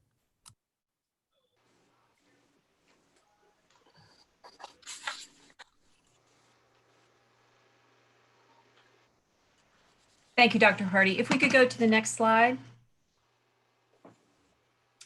So today we want to highlight just a summary of where we stand right now with our pre-K enrollment. We want to share what we're doing around professional development for our teachers, the supports that our pre-K teachers and families are receiving around instructional learning, and then address any questions that you may have. So this is a highlight of our preschool enrollment as we know right now. One of the important things to note with this is originally this summer, we were planning for Plan B, where we would have students coming to school. And of course, our pre-K children through 8th grade would have been those who were present. Part of what we did as a district was to work with our facilities and operational services department to determine what social distancing would be required. And so in order to accommodate children in a face-to-face environment, the number of seats for which the district will be able to provide direct support was reduced based on the square footage. So you'll see this year we have 286 Title I seats, and of which right now we have filled 277. The Whitted School has 78 seats, which includes general ed students as well as our EC children who are in a resource type support environment, 64 of which those seats have been filled. Once we accept our Title I students through the universal screening process, 99 seats have been allotted to Durham Public Schools, of which 49 are currently have been processed. The applications have been reviewed and 49 families will qualify. That process is still underway. Those applications are still being vetted, and we expect that number to climb. The number of NC pre-K slots at Whitted are 29, of which 22 families qualify. And of course, across the number of Durham pre-K slots, the most of which are being assigned to the Whitted School, 24 of the 31 have been filled. And of course, for Title I, 10 of the 11 have been filled. Next slide. At this point, Suzanne Cotterman is going to talk you through the work we're doing with our faculty around professional development, and she will also highlight the supports that are available to our families. Suzanne? Thank you, Dr. Pittman. So we have a lot of professional development planned for our teachers. Our teachers have participated in the remote learning Canvas training, which is the platform that we are using currently for remote learning. They also have been given training in ECATS, which is our system for managing students with disabilities, IEPs, and the paperwork associated with that. So they are being trained in that. They're also getting the NC Foundations, which are our standards for North Carolina for preschool students, and Waterford Learning, which is the software that we are currently using with our students. It's available both at home and in school, and it does encompass literacy and math, as well as science curriculum. They're also getting some professional development in our curriculum content, which is our Letterland and Eureka Math and Creative Curriculum. Of course, those encompass all of the domains for preschool, including cognitive, physical, motor, and all of that is included. And also social emotional learning. We currently are involved in the pyramid model, which is endorsed by DPI and does address being proactive with students around social emotional. TS Gold, which is our data system. They're also going to be providing training in that, as well as CLASS, which is used by Durham Pre-K, and that is an assessment scoring system that looks at teacher-child interaction.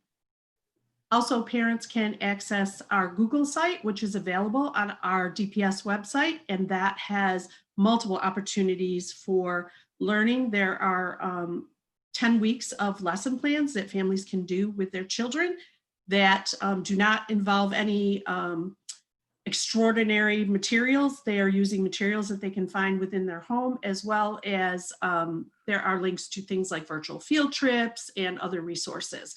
So there are plenty of resources available for our families as well as for our teachers.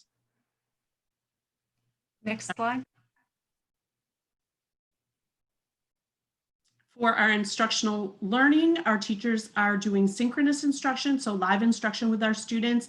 They will have a morning meeting. They'll have some small groups. They will have some literacy and math instruction, as well as one-to-one Zooms or phone calls to work with parents. Obviously, we have young children and it's not appropriate for them to be on the screen all day. And so there are breaks built in for multiple areas. They're also going to get asynchronous instruction, which includes instructional packets for students that don't have devices or don't have a parent there to support them. And teachers will be connecting daily with those parents or students in order to support. And then again, I mentioned the multiple resources. We have a Google site. We also have the Waterford Mentor app, which is available on an iPhone for parents, where they can go in and get real-time data about the Waterford software, where their child is, what they're working on, and those pieces. So that's a nice feature as well for families. Next slide. I believe that's the end. I tried to talk really fast. Thank you. I know we went through that very quickly, and I think there may also be a Durham Pre-K update. We are here to answer any questions and happy if this needs to be moved to another agenda. We do recognize the time. Again, thank you so much. Well, thank you. We want to keep making this a priority for all of us. And let me just see if there's any quick questions from members of our board before we move to the Durham Pre-K update. Raquel. Just one quick question. Thanks for the overview and update. I would just be curious, perhaps we could get a progress report at our next joint meeting in terms of how online instruction is working for our pre-K students and what the reaction's been, particularly from parents. Absolutely. We'll be more than happy to do that. Thank you. Yeah, I mean, I guess my concern is if the slots are been cut in half, you know, what's happened to, you know, all of the parents who no longer have a slot. Really tracking that and understanding that that situation. So I think that's going to be important for us to be mindful of. So we'll move quickly to hear from Linda Chappelle. Sent us a great written report, but any quick comments, Linda? Are you? I think, can you hear me? Yes. Okay. Sorry to join you by phone. I think the update is pretty comprehensive, and in the interest of time, we can be brief, but I will say that we are tracking all the applications, the spaces, and we are working hard to accommodate all families who are comfortable sending their children both in person at the private pre-K sites as well as virtually. We have the hybrid option in the community for both in-person services as well as virtual services. And so we're complementing the work that Durham Public Schools is doing by having some in-person seats available also following the state guidelines that NC Pre-K has issued. But we're following that closely, and we'll be happy to provide updated, detailed information for your next meeting. Thank you, Linda. And if you could just comment a little bit, I know our Durham Recovery and Renewal Task Force has a child services roundtable. I have sat in on some of those meetings. Can you talk a little bit, though, about the impact to our child care providers, because they're really small business owners, and, you know, we've been trying to invest in them, and we know that the economic impact that this has had on them. Could you just talk a little bit about that? Sure, I can. You know, we've been tracking very closely all of the licensed child care programs in Durham to monitor their status, and certainly their business sustainability is a critical concern. We know that approximately 40% of our programs are in danger in terms of being able to remain open and viable businesses. Attendance is very low across the state as well as the nation in child care. Those families who really need it because they're essential workers or not able to work from home have certainly been trying to take advantage of it, but there's lots of concerns with the virus and families' comfort level in sending their children. For our public preschool programs, the state has decided to pay on an allocation model so that the programs receive financial support and can count on a budget because the attendance payment model obviously doesn't work in this environment. And so the roundtable has been a key factor in Durham to try to increase communication among programs.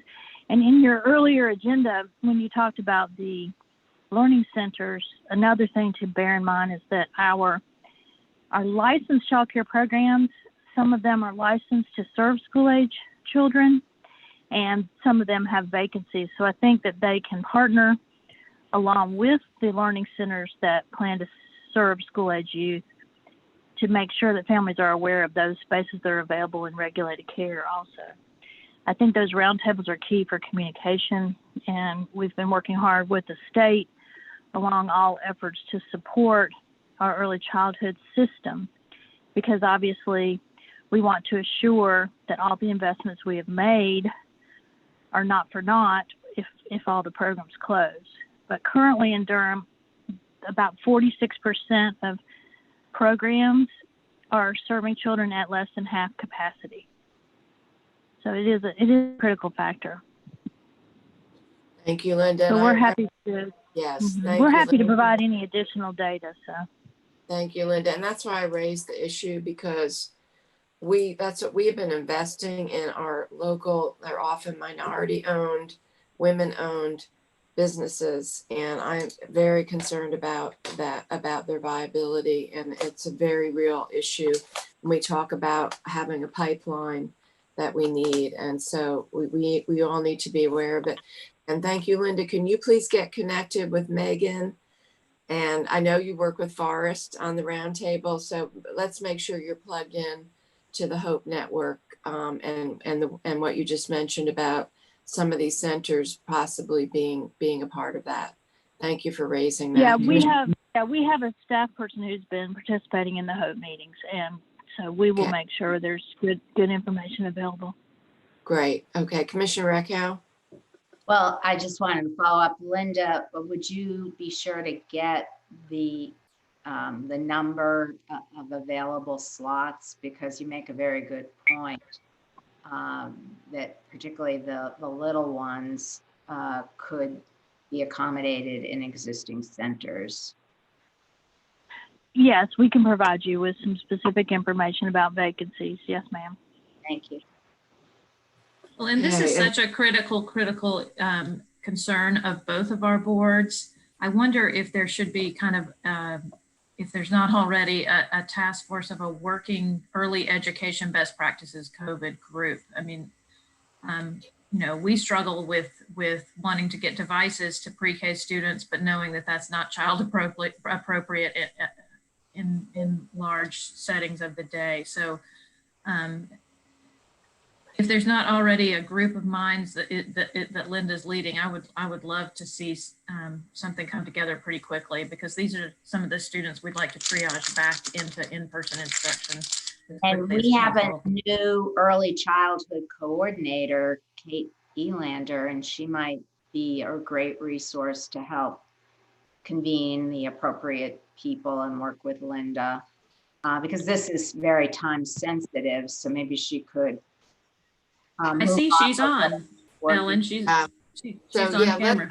We'll let Kate also, Linda, because as I mentioned, the roundtable has been meeting for the past 5 months or so. So Linda, do you want to talk about that? And Kate? Sure, and Kate's been participating in those meetings also. There are a number of different meetings happening, some addressing health and safety issues, some addressing capacity and service issues. And what we can do is, I don't think we need to convene anything new, but what we can do is we can make you aware of all of those things that are going on. The roundtables are one avenue for communication. There's also a variety of meetings in the community, and we can provide you with information about those. Yeah, I would add just, I think those roundtable meetings have been more focused on health and safety. And I think, Natalie, what you were referencing is maybe more around kind of what does it really look like to best serve our youngest children, both pre-K age and the kind of K3 group in a virtual world. And I'm happy to connect with Linda on ensuring that the groups that are already discussing that, which there are definitely groups who are doing that, that information is getting shared with everyone who could use it and can broker any connections there. Wendy, can I make a Yeah, comment? absolutely. Jump in. Yeah, so a lot of moms are reaching out about devices, especially for pre-K. And I will say that in this equation, we're missing the parents. So, you know, when we think about language accessibility, we're thinking about like language acquisition. A lot of moms really jumped on the opportunity to help their children along with learning the ABCs, like learning the things that the pre-K students are learning. This is about our monolingual families that are asking for, you know, access to these resources as they are, you know, helping their kids. And so we think about age appropriate, and that's true. Like, you can't have children in that developmental stage like for so long, you know, on a device, but there's still a need for them to have access to resources. And at this point, since we are remote, then we do have to figure out solutions that they can actually have contact with teachers, that these families can get at least like the assignments and things that they can work on so that they're not left behind. We know that early childhood education is one of the biggest pieces towards equity and also setting our kids on the right path and ensuring that they learn, you know, at a pace that they're supposed to. And so it starts from as early as we know, that we know what the research shows about early childhood education. So I will say devices is something that I am speaking of, not just in terms of, you know, kids being glued to a device. It's more about access. Yes, absolutely. And also I'm thinking, I don't know if Donna is still on here, but even cooperative extension is another, you know, resource that we have that works directly with our parents. So, and Kate is working out of cooperative extension. So I think we've got a good foundation here to focus in on some of these issues. Thank you, everybody. And the Durham Children's Initiative is also a great resource, and I highly recommend their weekly bilingual story time. Alexandra, I looked into it and I couldn't go off because the woman who does it is phenomenal. She could be on national TV. She's that good. So I highly recommend checking out the bilingual story time that DCI is doing once a week. It's either Thursday or Friday, and it's terrific. Okay, well, great. All right, so we'll keep tracking this issue and communicating about this issue. Thank you, everyone, for working together.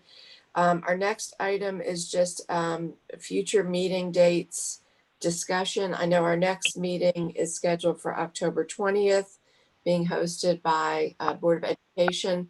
Monica, was there anything else that we needed to talk about related to our meeting schedule?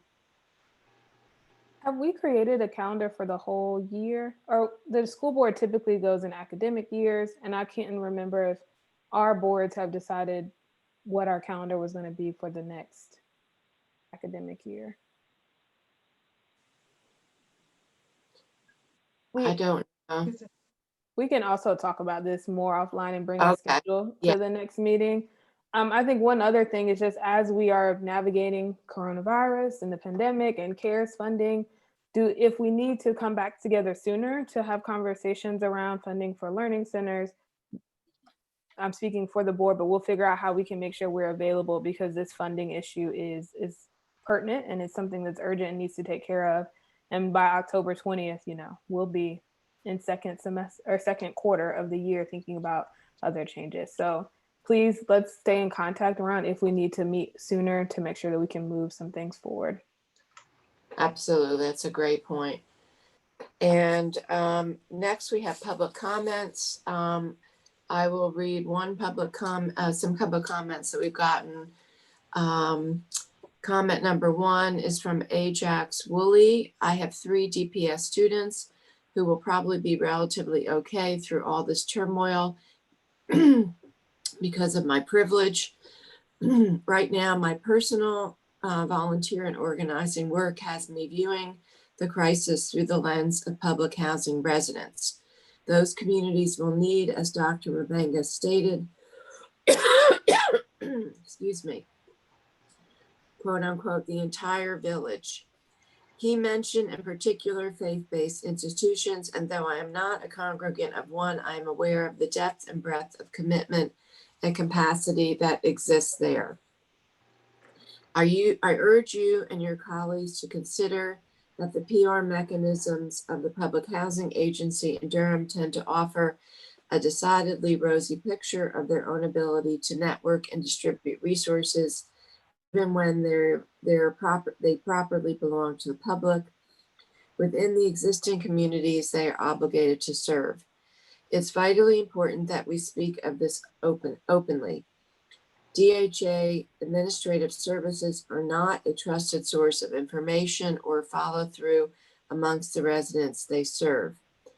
As you move forward, I beg you to approach the equity issues involved with reopening or reclosing schools or the new learning centers under any option with a rigorous test for devoting enough attention to the combined effect of housing oppression and health hazards in DHA communities. So many of us who are DPS families are also city residents whose personal choices and responsibility in this crisis must become informed about the reprehensible neglect we allow and have allowed for decades toward our neighbors in public housing. We also have received numerous emails that have been submitted by the community with the following comment. I support the request before the city and county for Durham Hope Centers.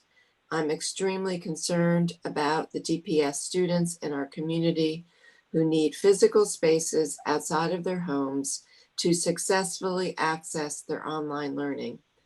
I believe this is a critical piece to ensuring digital equity for all our students during this crisis. I hope you will fully fund it. So again, I do want to acknowledge the many emails that we have received related to the Hope Learning Centers and support for the city and the county and Durham Public Schools implementing that and making it happen. So before we adjourn, any other comments, announcements, questions? We have had a very long meeting. I'm way over our agenda time, but I think it's been an important conversation. So hearing none, I will adjourn this meeting and thank everybody, staff, everyone who's been with us today, and have a great rest of your day. Thank you. Thank you, everyone. Thank you. Okay.